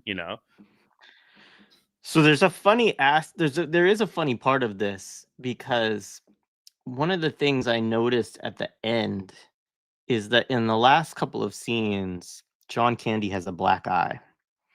And in the movie, you don't know why, because there's no scene in which John Candy gets a black eye. But I'll explain it more when we get to the actual scene where it occurs. They cut it out, and it is Martin who's supposed to have punched him, right? And so Yeah, I mean, they do cut it out, and they don't, there's not a lot of clarity around why. There's some theories, but I think your theory there might be most correct, is that it's maybe at some point Hughes figured, like, well, if we actually show that, then we lose the, like, not stooping to that kind of level of, barbarism or whatever, where you would punch somebody out. So And thank you, Stephen. Right. He picks him up by the balls when he does it. He was yeah, like that's gladly, the right? the cab guy, yeah, the guy Yeah, at he the cab picks him up stand. by the balls, right? Like, I mean, like all these, like, like castration, penis and all this type of stuff. I mean, it's so base, and but that's where, like, that's just kind of how Hughes thinks about these kind of parts of the world. Like, you kind of like end up going into like the drudgery of your own, inhumanity to be there. So the next guy's big scene is like where they're finally in the automobile, and like the car is like, the car almost looks like the paint job from National Lampoons. I feel like it's like almost the same car, right? That they get, like, there's like these like hubcaps. I don't think the hubcaps were in National Lampoons. I should have looked at it, but it feels like the same paint job that they had, right? I don't know if he's trying to harken back to it, but that's kind of what I thought about. So they're in the car. The car has like this weird ass seat, right? That doesn't seem to work correct, right? And they're talking about that, and they also get into kind of one of their first, not first, but they kind of get into a back and forth, Dell and Neil, around the kind of like they're like personalities where, like, Dell says, well, there's things about you I don't like too. What, like that, like you scratch your balls too much, or that's one of the things that he says to him, right? And like, I just like how Candy does shit. It's because it's funny, like the way he says it, because you can't quite get if he's just making something up, or there's something he actually saw, but like, it's just the way he plays it. He's like, yeah, your balls. You scratch them too Yeah, much, It's just kind of he funny. says he says, you know what? Martin says, you know what I would like? He's like, another pair of balls and another hand to scratch them with. So good. I mean, so good. I mean, he's fun, but that's what I mean. Like, that's really good comedy because he just knows how to, like, it's kind of sucks that, like, he never did anything with like classic Eddie. Like him and Hmm. Eddie in like the 80s, like 80s. Oh man, dude, that'll went on forever, right? They would have just been going because they Hmm. had that ability to just like react in a witty way, not trying to put too much attention on themselves, but by doing that, the attention is on them. He's like, that's a funny ass joke, right? You're just really moving the scene forward. Like, he just understood it. It's just so good. So they're in the car, and they're doing with cuts that they're like switching driving. So eventually Candy becomes like the driver, and this is when you see one of the big like slapstick sequences, which I do think is done really well, right? And like the editing, because he's basically, first he's smoking a cigarette in the car, right? And like he throws it to like the back seat, and you see the shot like go to the back seat, and there becomes like this big like physical comedy thing of him trying to get his coat off while he's driving rather than like stepping off to the side, trying to get his coat off while he's driving. Go ahead. Because it's hot, because the car's on Because the fire. car's on fire, right? So it's like, and he doesn't know it. So he's like, woof, woof, trying to do the thing. But also, like, that's what I mean about the difference between his physical comedy and Martin's, because Martin can't help but like over affect it, but Candy just kind of reacts and he just does it, and it's fucking funny. So he's basically, the whole thing basically goes, he's trying to get the coat off, but he can't. And it basically is like, letting go of the steering wheel, and it eventually brings him to the other side of the road going in the opposite direction. But he doesn't notice it, right? No, because he what it is he He exits. almost, He yeah. goes, and then he comes to a stop after the car's like spinning out, and Martin's Yeah. like, "What happened?" And he's like, "Oh, we almost hit a deer or whatever." Yeah. And then Right. but when then he goes back on, he goes on the wrong like the on ramp basically back on the Yeah. freeway in the wrong direction. So yeah. And then the people, like, they're like telling him, like, yo, man, you're on the wrong side, right? You're on the wrong side, right? And he's like, what? He says, you're on the wrong side. Where eventually, and they already preview it for you. There's like these two big trucks coming.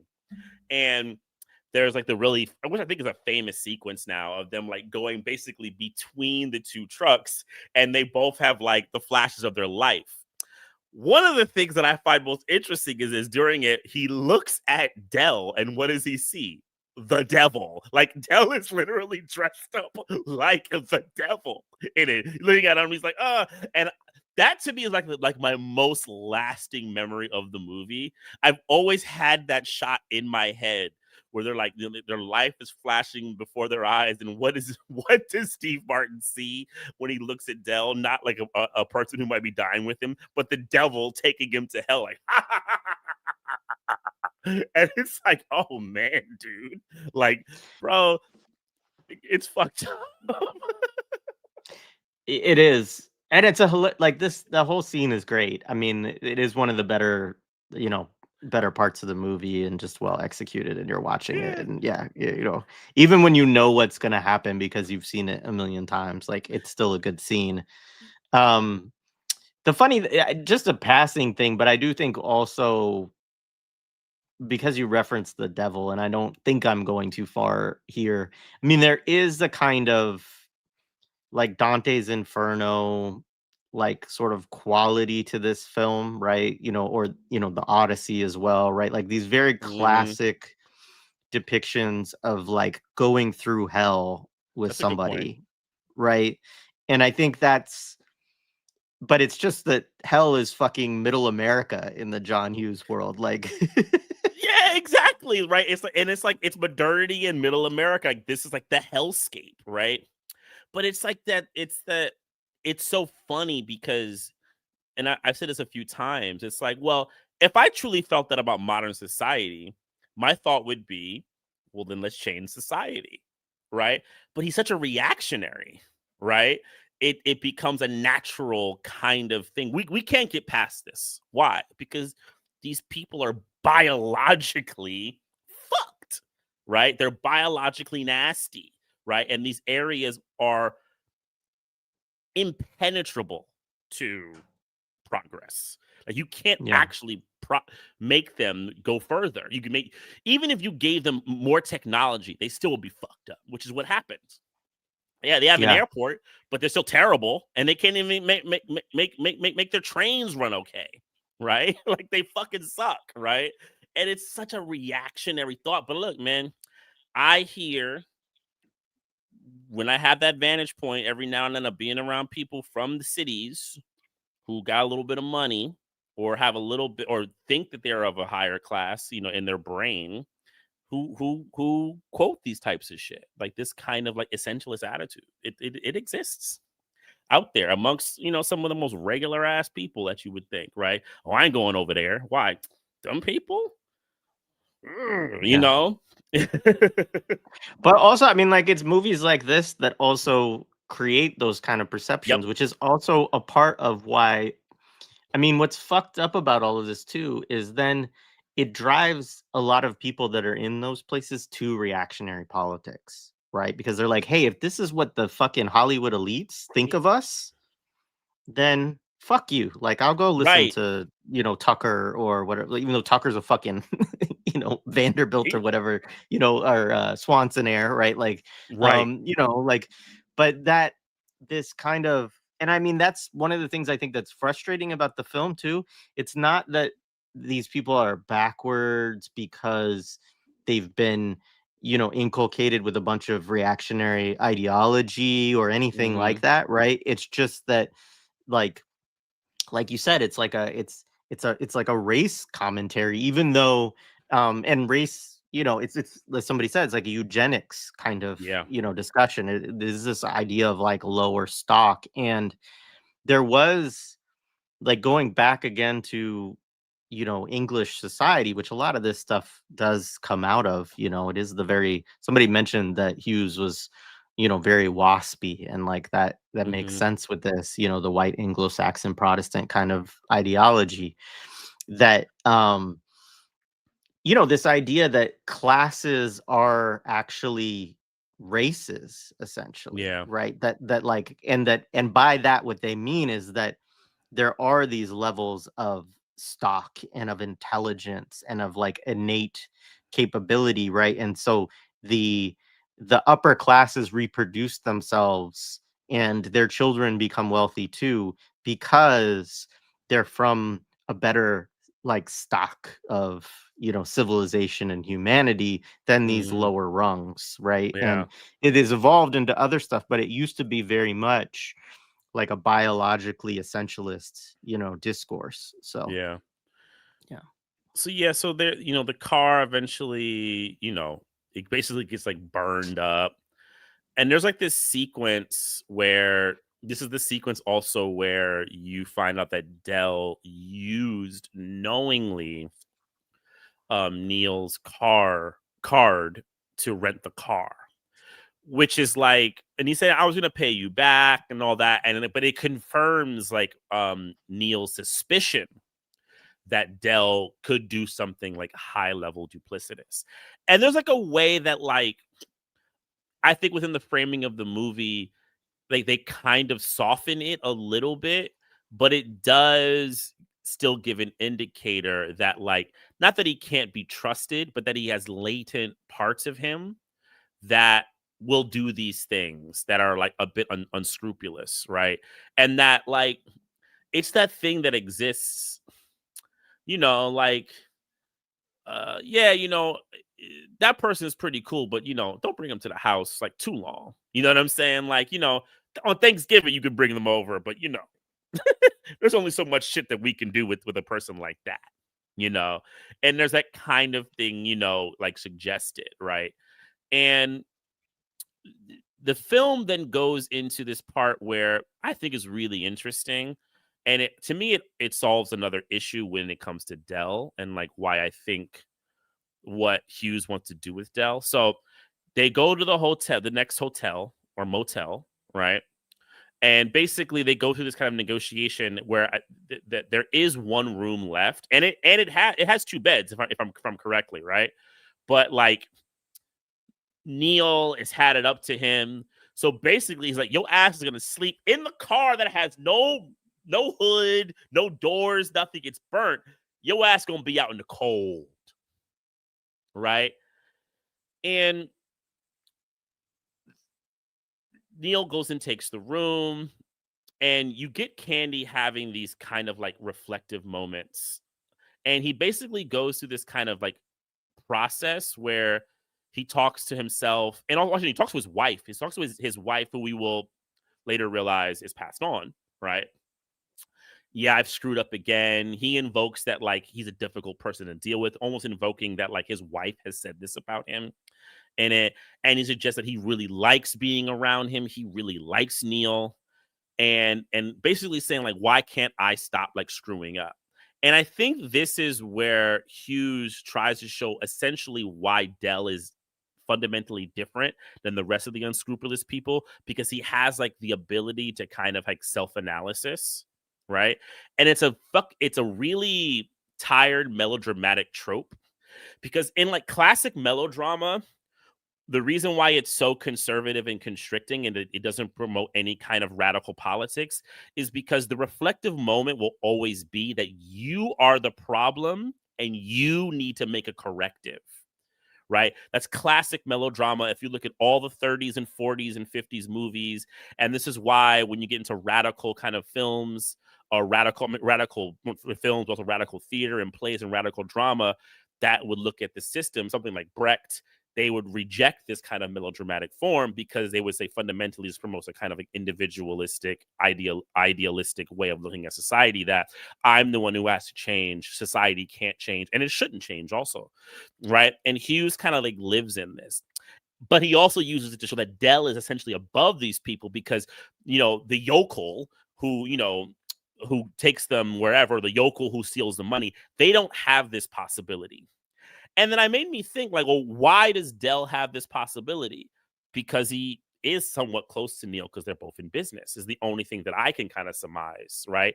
They have a connection, right, that is consistently invoked because, like, yeah, Dell is around these kinds of unscrupulous characters and he's kind of one of them, but also, you know, he is in the world of business, he is in the world of sales, or he is slightly elevated stock, right? He's just not like fully realized his elevated stock, or he had I mean, it's you don't want to find, you don't want to look for like an amazing consistency in this kind of reactionary thinking because it's very chaotic. But like this is kind of where this kind of brain goes, in my opinion. Yeah. I mean, it's also akin, in my view, to like the idea of slumming, right? Like the idea of, you know, and I think this, I mean, it'll be interesting as we do more Hughes films from the 80s, because I think this comes up in other, like, it probably comes up in like 16 Candles, Pretty in Pink, that kind of stuff a little bit too. Um, but yeah, I mean, this idea of, that upper class people sometimes, spend time with or maybe date whatever, like people from lower classes, and that this is kind of, um, you know, it's kind of an adventurous sort of thing, and I mean, the term obviously is a derogatory term, right? It's usually used by one upper class person to another of, you shouldn't be doing that, right? You shouldn't be lowering your own, class status by spending time with these lower peoples, right? But like, um, I think that's part of what we kind of see, because it is this very much like Dell does seemingly have relationships with all of these, Hicks, yokels, people that Martin can't stand, and that really, as you can tell through the film, Hughes doesn't like either, or doesn't see as worthy. But he recognizes that Dell's character can have these sort of mutual relationships with them, like can have these relationships that are on good terms, right? Because he's a nicer guy, I guess, is part of. I mean, this is really kind of that simple, I think, on some of the analysis going on within the film of like, yeah, Dell's a little bit unscrupulous, but he's a nice guy. And, Martin is a jackass, but he's better, he's an upper class person, right? So we should take him serious. Like, yeah, I don't know. But that Yeah, is go ahead. part of the whole like weird psychology with slumming, and I talked about that like earlier. It's like it's this metaphysical shit that comes with it. It's like this idea that like if when I slum with these people who are good natured, some of their good nature will imprint upon me, right? I mean, it's the Titanic thing, right? It's like but you also see it in gender shit, right? When the man tells the woman that like you made me better, but I'm not going to be with you, right? You know what I'm saying? Like I've now gone to a higher level. I mean, it's this idea that certain people are in your life to improve you. That's a really funky, selfish, individualistic, parasitic. You can use any kind of word that's really in that kind of synonymous range to kind of talk about that. But it's like it's something that like is really prevalent, right? Have good people around you, or people that elevate you, type shit, right? Or people are only in your life for a period, right? What the fuck is that shit? Oh man, Yeah, you it's just made me bad. remember. No, you just made me remember a conversation with like this board member at one time about his kid being in a school because he believed in leavening. Like that my upper class kid being amongst these like lower class kids will be better for that, will help them, like, yeah. All right. So, kind of getting towards, so he eventually lets him in because like Martin sees him through the window. He's like, "You're gonna freeze," um, and oh, does Martin have flashbacks at that moment? I think he also has flashbacks to his family in that sequence, doesn't he? In the window, I feel like he almost does. I could be Yes, wrong. I could yes, be yes, misremember. yes, yes. Yeah, so there's like he can't get to his wife. So he wants to Right, call his wife, but the phone requires you to like drop in quarters or whatever. It has like a lock thing on it, so he can't actually dial it.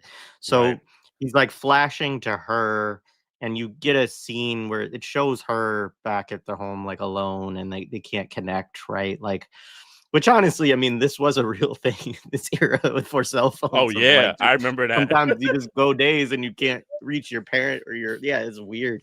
Um, but yeah, so he looks out the window and he sees Candy out there. But yeah, there are some. I think there are some flashbacks within it, Right. and some different stuff going on there, and and the Oh right. music throughout it all. There's always the different John Hughes, brings in different music to like really Yeah. heighten the mood of these scenes. Yeah. So he eventually lets Dell into his room, and then you see like him kind of like he cut to it, he like accepts the slovenliness. They have this like weird moment about like traveling through countries, drinking alcohol, where John Candy does his best Jamaican accent, which really fucking sucks. Like what the fuck is that? We didn't really need that one, We but didn't need that one. we didn't need that. Of all the shit you cut, you couldn't cut him doing bad Jamaican. Come on, the movie could have been 1 hour 30 minutes. We didn't need that extra 3 to make it 1:33. The fuck was that? But you kind of see like the kind of like acceptance and somewhat of the camaraderie build, right? Um, there's another thing in that sequence too. Isn't there another thing like a kind of like another suggestion towards the family or the wife, I think, in that sequence? Or am I misremembering? I could be misremembering. Yeah, no, there is. There's something like so. I can't remember exactly, but Dell's character does like a kind of self-deprecating, Yeah, thing, and Martin's like, um, you know, he's basically like, at least you have your wife, right? He's like, is right, it here? I have the quote actually. He says, at least at the absolute minimum, you've got a woman you love to grow old with. You love her, don't you? And then Candy responds, love is not a big enough word. It's not a big enough word for how I feel about my wife. But right, yeah, I mean that was a moment there. Yeah. right. And because there's also a line earlier in the film where he says, where Dell says, "Like your work, love your wife." Hmm. Right, and it's like a thing to kind of invoke a kind of understanding of family as like the nexus that we should all be connected to, but also to think, when you discover, Candy's loss in his life, you kind of understand where his perspective kind of sits because he has this constant, nostalgia for, what he had in the past and like loss of what was possible, which he also sees through Neil's existence. So they eventually leave the hotel, right? They get back in the car, which is like totally destroyed, like driving like a scrimmed. It almost looks like something out of a Mad Max film. And that's when Michael McKean makes it's crazy because Michael McKean gets like an and in this movie, right? And he's like in the movie for like I don't even know how long, and his character's not even that. I mean, it's important in terms of like a plot point, but he doesn't really have a strong like thing. Maybe he had more in the I think he has more in the deleted scenes I read. But Who is he it? plays Michael McKean, the trooper. Oh yeah.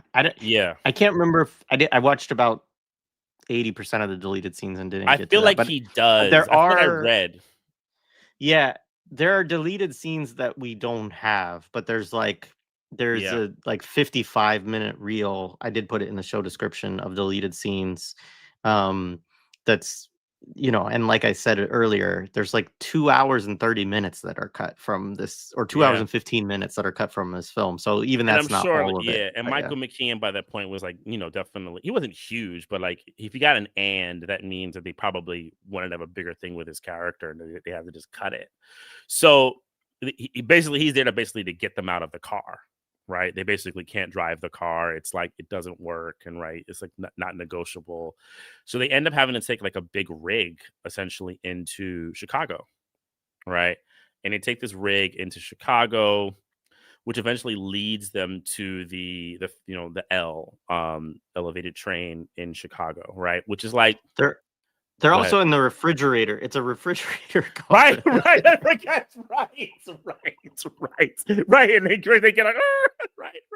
They're in the refrigerator part, and when they get to Chicago, in the L, they kind of have their like, final kind of realization. Well, not really they. Neil has his realization that, yeah, he's had this kind of like arduous journey with him, but he's helped him get home, right? And that, Dell essentially isn't all that bad, as much as he has kind of what we've been talking about. He has these things about him that could be irritating, but the important thing is that he's home, right? And they share lines. I don't know if there's any like important lines you want to mention in there, but they share a bunch of lines. But the thing that really gets kind of hammers the film home is then he basically leaves. They separate, and you see a shot of Martin gets on the train, right? He does And then say go ahead. he does say, like, the back and forth is like, "Happy holidays, happy Thanksgiving. Yeah, Maybe I'll get a chance to" he says something about his family. He's like, "Maybe I'll get a chance to meet them one day." So John Candy's character does say that, which is, right. like, obviously him fishing a little bit of like, "Hey, you wanna invite me along?" But he doesn't do a very, he's subtle with it, right? Hmm. And then, Steve Martin's character says, "Say hello to Marie for me," right? Which is his Right. wife, but yeah, and then they part ways. But yeah, go ahead. Right, and then you see in the parting, you see because it's not like he waits for the next train. You see him leave the train station, right?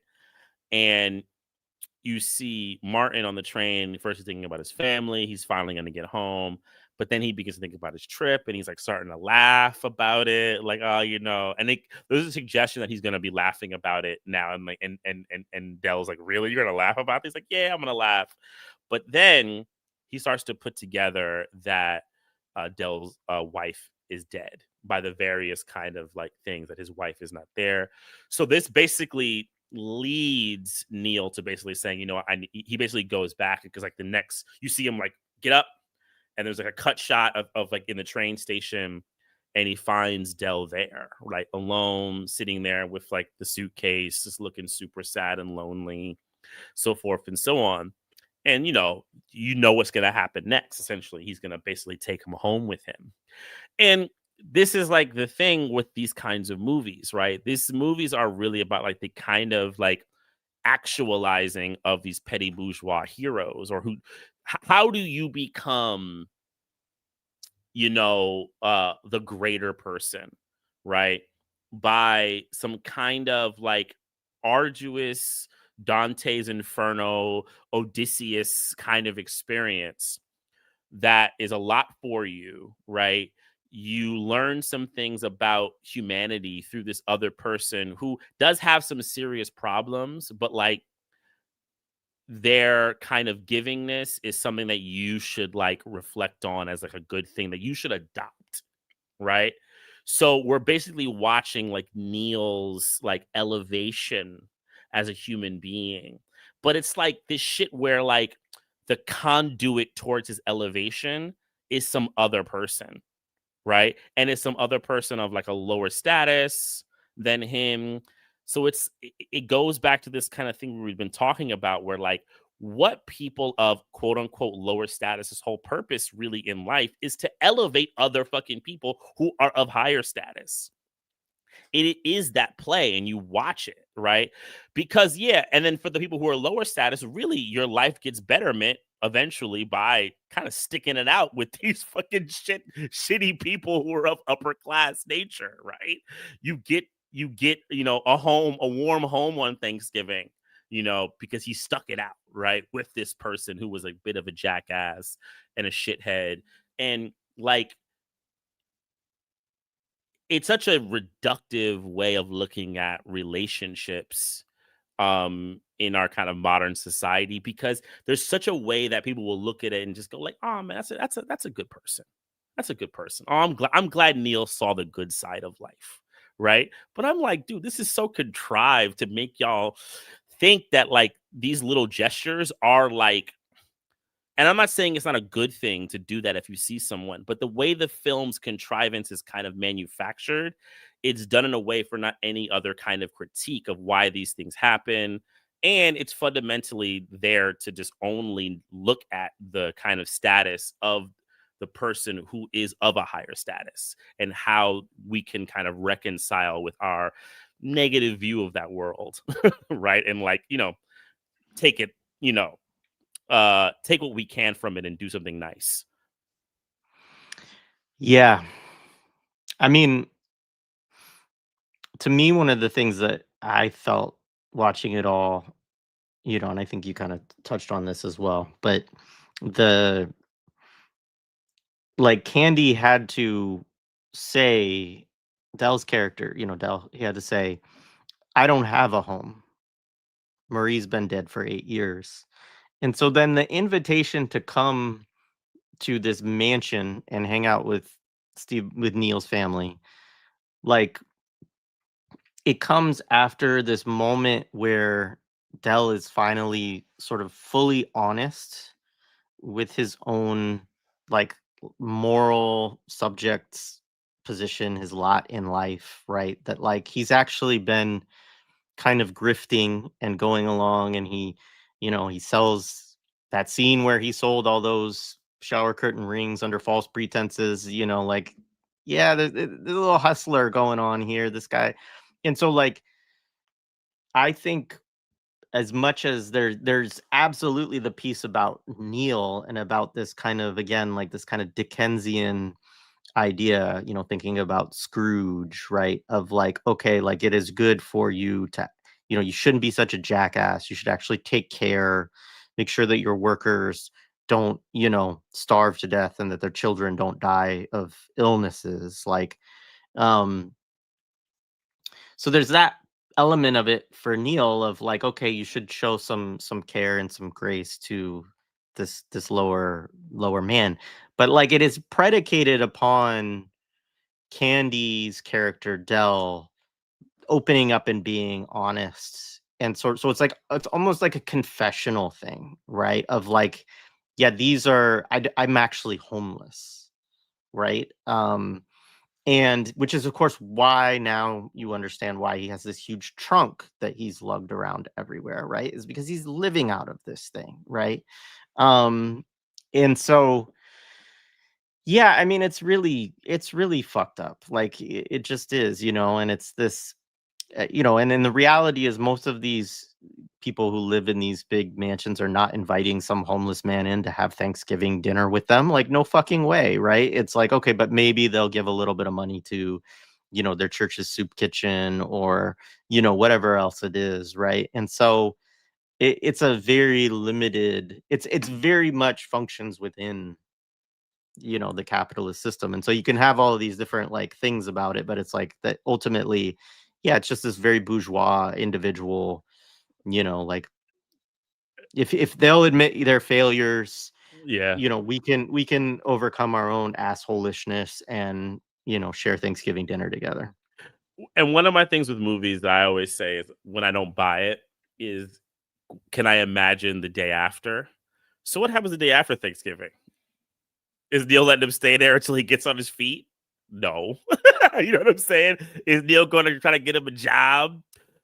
Pretty much their thought is that Dell would eventually say, I've stayed here long enough. Thank you for your hospitality, and yada, yada, yada. And he would leave, and, thank you very much, and for your hospitality, as, you great people. And that's why I just don't buy this shit. Like, when I watched it this time again, and the last time I watched it, I had the same feeling. I'm just like, y'all really love these bows, of how you're going to be giving or sweet in these, especially these holiday movies. And they're just so not consistent with any kind of reality. And it really becomes the way that the kind of logic in our society goes around truly what it means to help or to assist, right? They become these, like, fake acts of, like, kindness, right? And it will never be structural, right? It'll always be relegated to a kind of individual act in the moment, right? And you'll never do any kind of analysis that goes a little bit further, right? And this is, like, what really the function of a lot of these holiday movies, of John Hughes movies.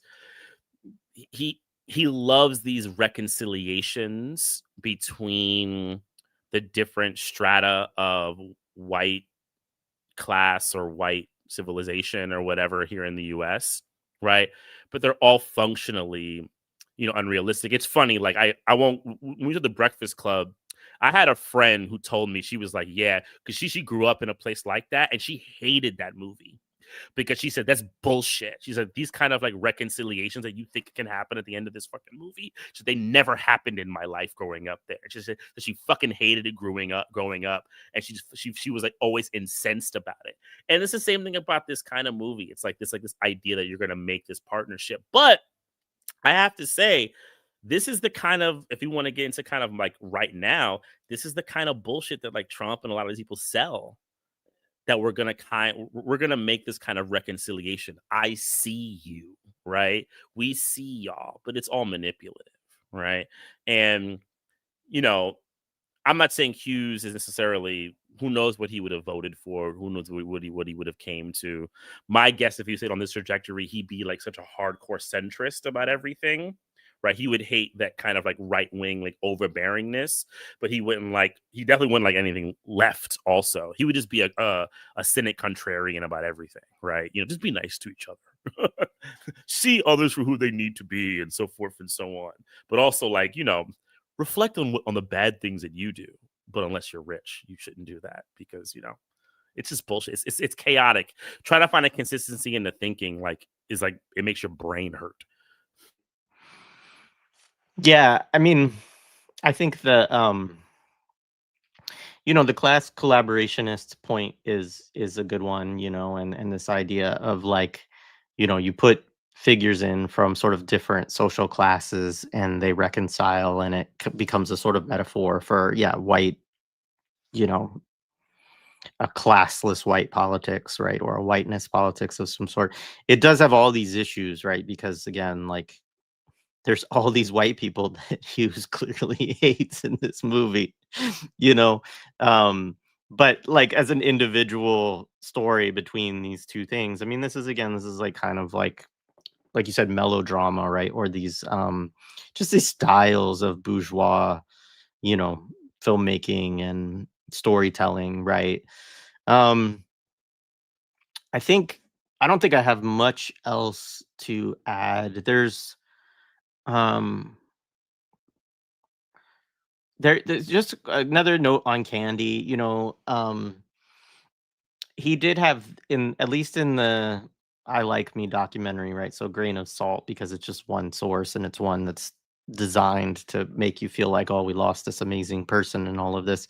But the family piece was something that he and Hughes seemed to share, like, the in their relationship, right? They would vacation together, they would go to each other's farms, they would do, and so there was a kind of like, I think for both of them, this idea, which is again like a super bourgeois, really, like, thing, is just like the nuclear family being this space where, yeah, everybody kind of needs to, come together and spend time together and not be out there, in the wilderness doing all these other, things. But, and that does, like, you think about, we talked about National Lampoons, right? Like, there's all this weird stuff within, like, all the vacation films, whether it's Family Vacation, Christmas Vacation, etc. Um, but they all are these also kind of films about, despite all of our differences and our contradictions and the fact that, Clark is really a womanizer and all this stuff, like, they want to, come back together at the end of the day. And I do think the deletions, I guess, is the last thing I'll say, is like the deletions are interesting in terms of like what else Hughes was thinking about, for this film. Like, yeah, one, there's a theme where his wife believes that he's having an affair, right? And that this is also explains why she's like so emotional and, so distraught also when he's like away for an extra day and this kind of stuff. Um there's, as we mentioned, like the theft of the money, that, not explaining who that character was and why he would do it. There's, so the punch scene. So yeah, in the end, John Candy has a black eye, and again, you don't know why. So that was supposed to be when Martin finds out that he stole his credit card, and when he finally, like, admits to that, he finally hauls off and socks him, right?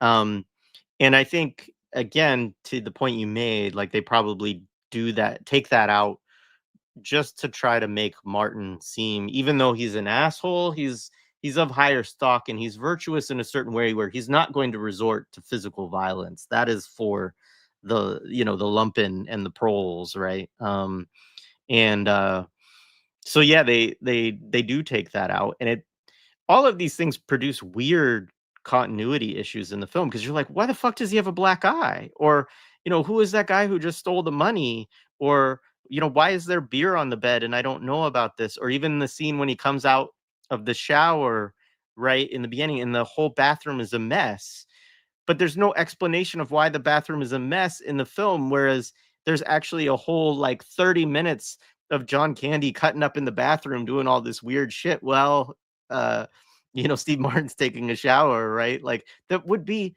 honestly is like pretty fucking funny. Like it would be good to be in the movie and they just take these things out. And I think, I mean, that's I guess kind of a studio politic thing around all of that shit, but it does create, issues within the film that Yeah.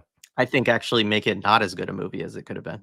Yeah, I wonder how much of that is like how many screens they get to have in a day. They probably told Hughes maybe you have like a 140 limit, try to get it to 130 or maybe even 130 limit. And he was able to squeeze 3 more minutes with some credits in it, which is often a consideration based on the genre of movie, though it's kind of changed a little bit now that these Marvel movies get to be 3 fucking hours long, which is another, but in the 80s, it was definitely a consideration depending on genre and when the movie was coming out, like how many screens in a day they could have and how many showings, and then one other thing is, yeah, I mean, we should also mention it that like this movie also uses like the kind of like woman in refrigerator trope, right? His wife essentially like, I mean, I can't say if when I originally saw it, I was surprised or not that she was dead. I honestly can't remember. But if you realize that, like, his wife, I mean, she doesn't even get like a flashback. She's a picture and an invocation, right? So you get this thing of, his wife is basically there to just kind of move the plot forward and to be the kind of conduit. Also, her death also elevates his humanity eventually because eventually he can reflect on this death and see the kind of errors of his own innate ways when he's speaking to the spirit of his wife. And it's just goes, well, that's probably where you see, and we'll talk about it more when we get to some of the other films that actually have actual characters who are women that have more than like 10 minutes on a screen. His really bad gender politics, John Hughes, and it's really kind of what you alluded to, even with like Clark Griswold's womanizing and kind of how that's reasoned. And I think all three of the movies that I remember that I've seen, I think there's like a thing in all three of them. Yeah, Um, you know, it's you constant. know, And it's there's a constant. little bit of it here. Like I mean, John Candy's reading a trashy romance novel at the beginning. There's a scene that's cut out where Hmm. John Candy has created a calendar for the shower curtain rings with naked women that have like pasties on and stuff like that.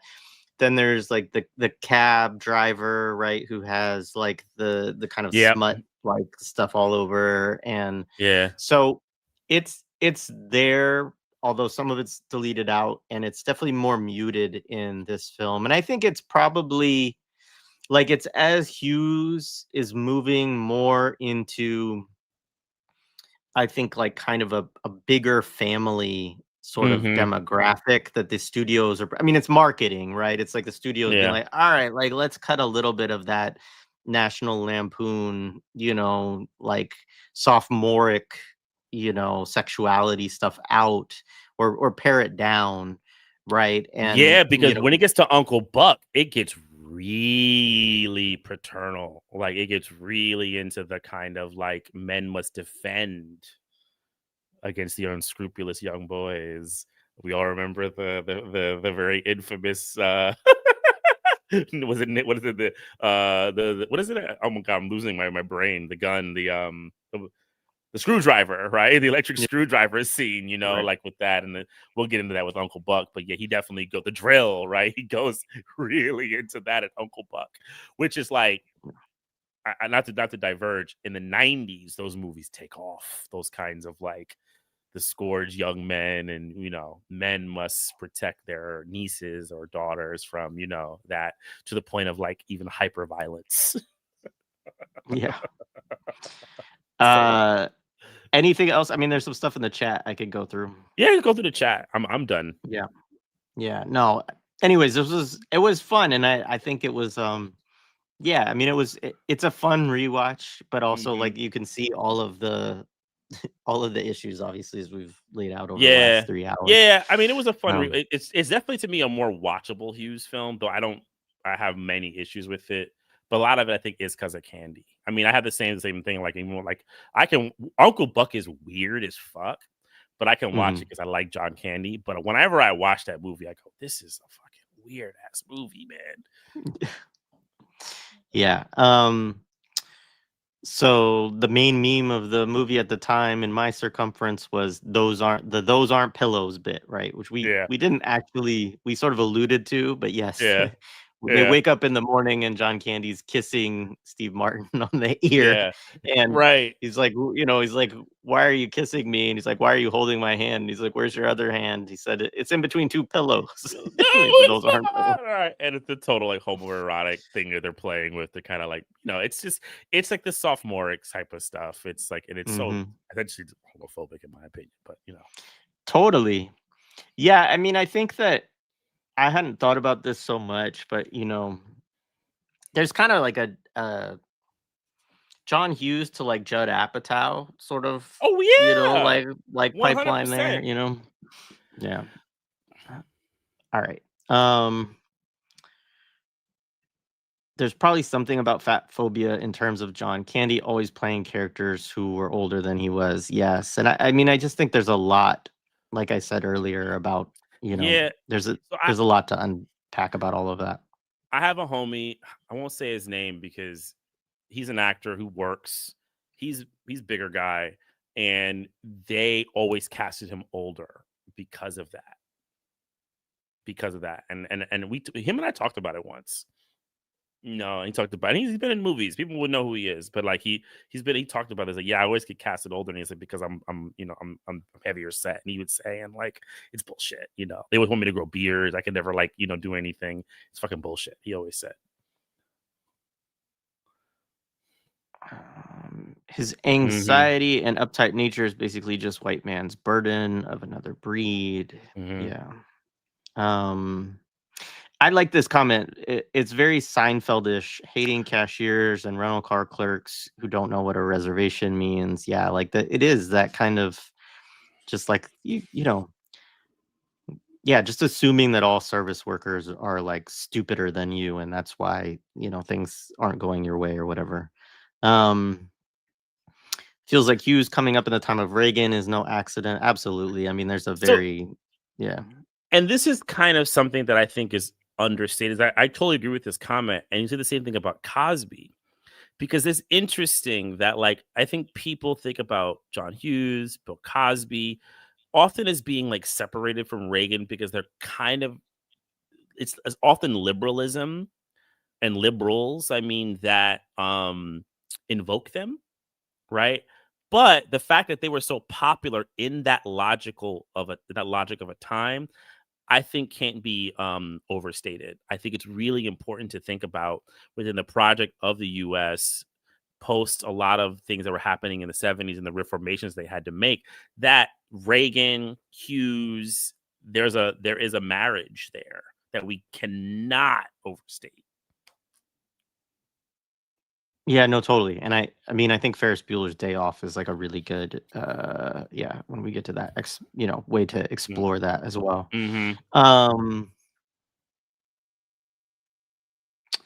yeah, underrated divide and conquer dialectic in Mm-hmm. capitalism, especially service-based economies. I mean, that's the thing is like, you know, a lot of what we have in the United States are like marketing jobs, sales jobs, or service worker jobs. And like Ruthie Wilson Gilmore actually has this term of I can't remember exactly what she says, but basically jobs where your role, somebody in the chat will remember this, but like it's basically you're basically the security related jobs, like essentially. Mm-hmm. So like, you're actually just there to make sure that people don't steal shit. Like that's actually your job. Like you might be a Claim cashier or something specialists. like that.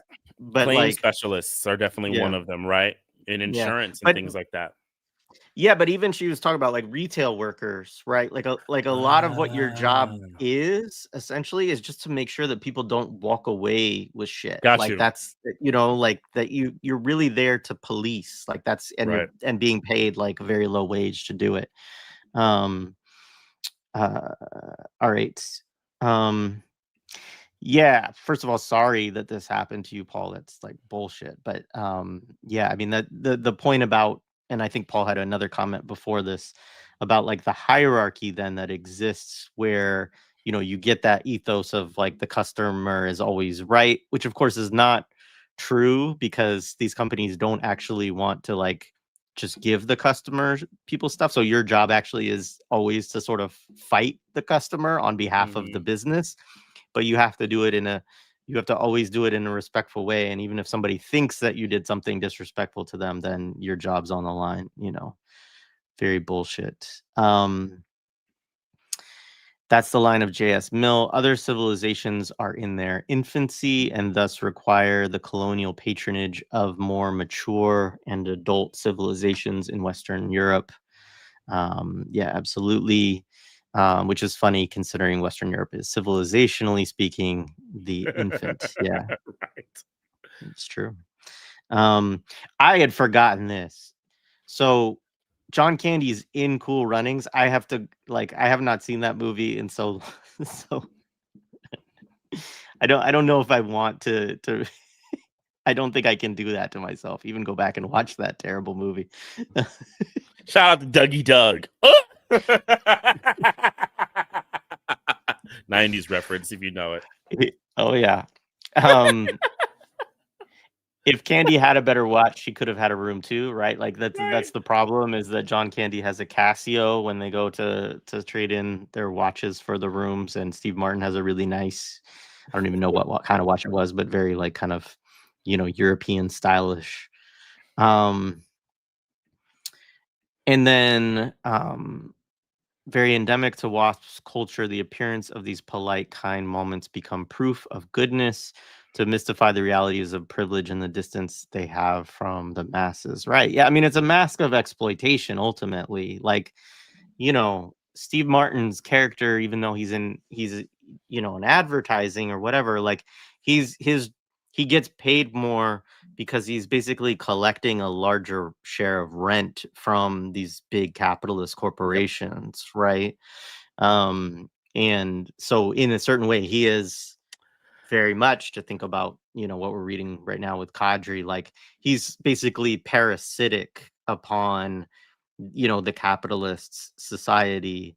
You could argue that a little bit with Candy, but because he's more like in what we would think of as almost like a gig economy sort of level, I think, of work or whatever, it's clear he's not making money like that, right? Which is true for a lot of people within sales jobs, is they just don't make that much money. You're living off Mm-hmm. commissions or whatever else, and it's just not that much. And yeah, if you're selling shower curtain rings, I can't imagine. So um all right, I think that's it. Yeah. This has been good. It's been very good. um Yeah, Die Hard is next. Die Hard next week. Yep. And then we'll have one more on December 15th. We'll have one more before the holidays. We're still kind of Mhm. making, again, yeah, I'll put a poll up on the Yeah. Patreon and see what people's thoughts are between Christmas Story, Christmas Vacation, and what was the third one we were talking about? Scrooged by Scrooge. Bill That's right. Murray. I keep Yeah. forgetting that. Yeah. Which are Scrooge. all three very interesting, And very different. Yeah. very Yeah. different. Yeah. Yeah. I mean, Three different logics. Scrooge is probably the best film of the three, but the other two Yeah. have way more, staying power among, Yeah. I you know, will the say, streaming and yeah, it's true. Scrooge was big in my house. We were Scroogers. We loved that movie growing up. yeah. Yeah. Yes, Die Hard's All a right. Christmas movie. Someone just wrote.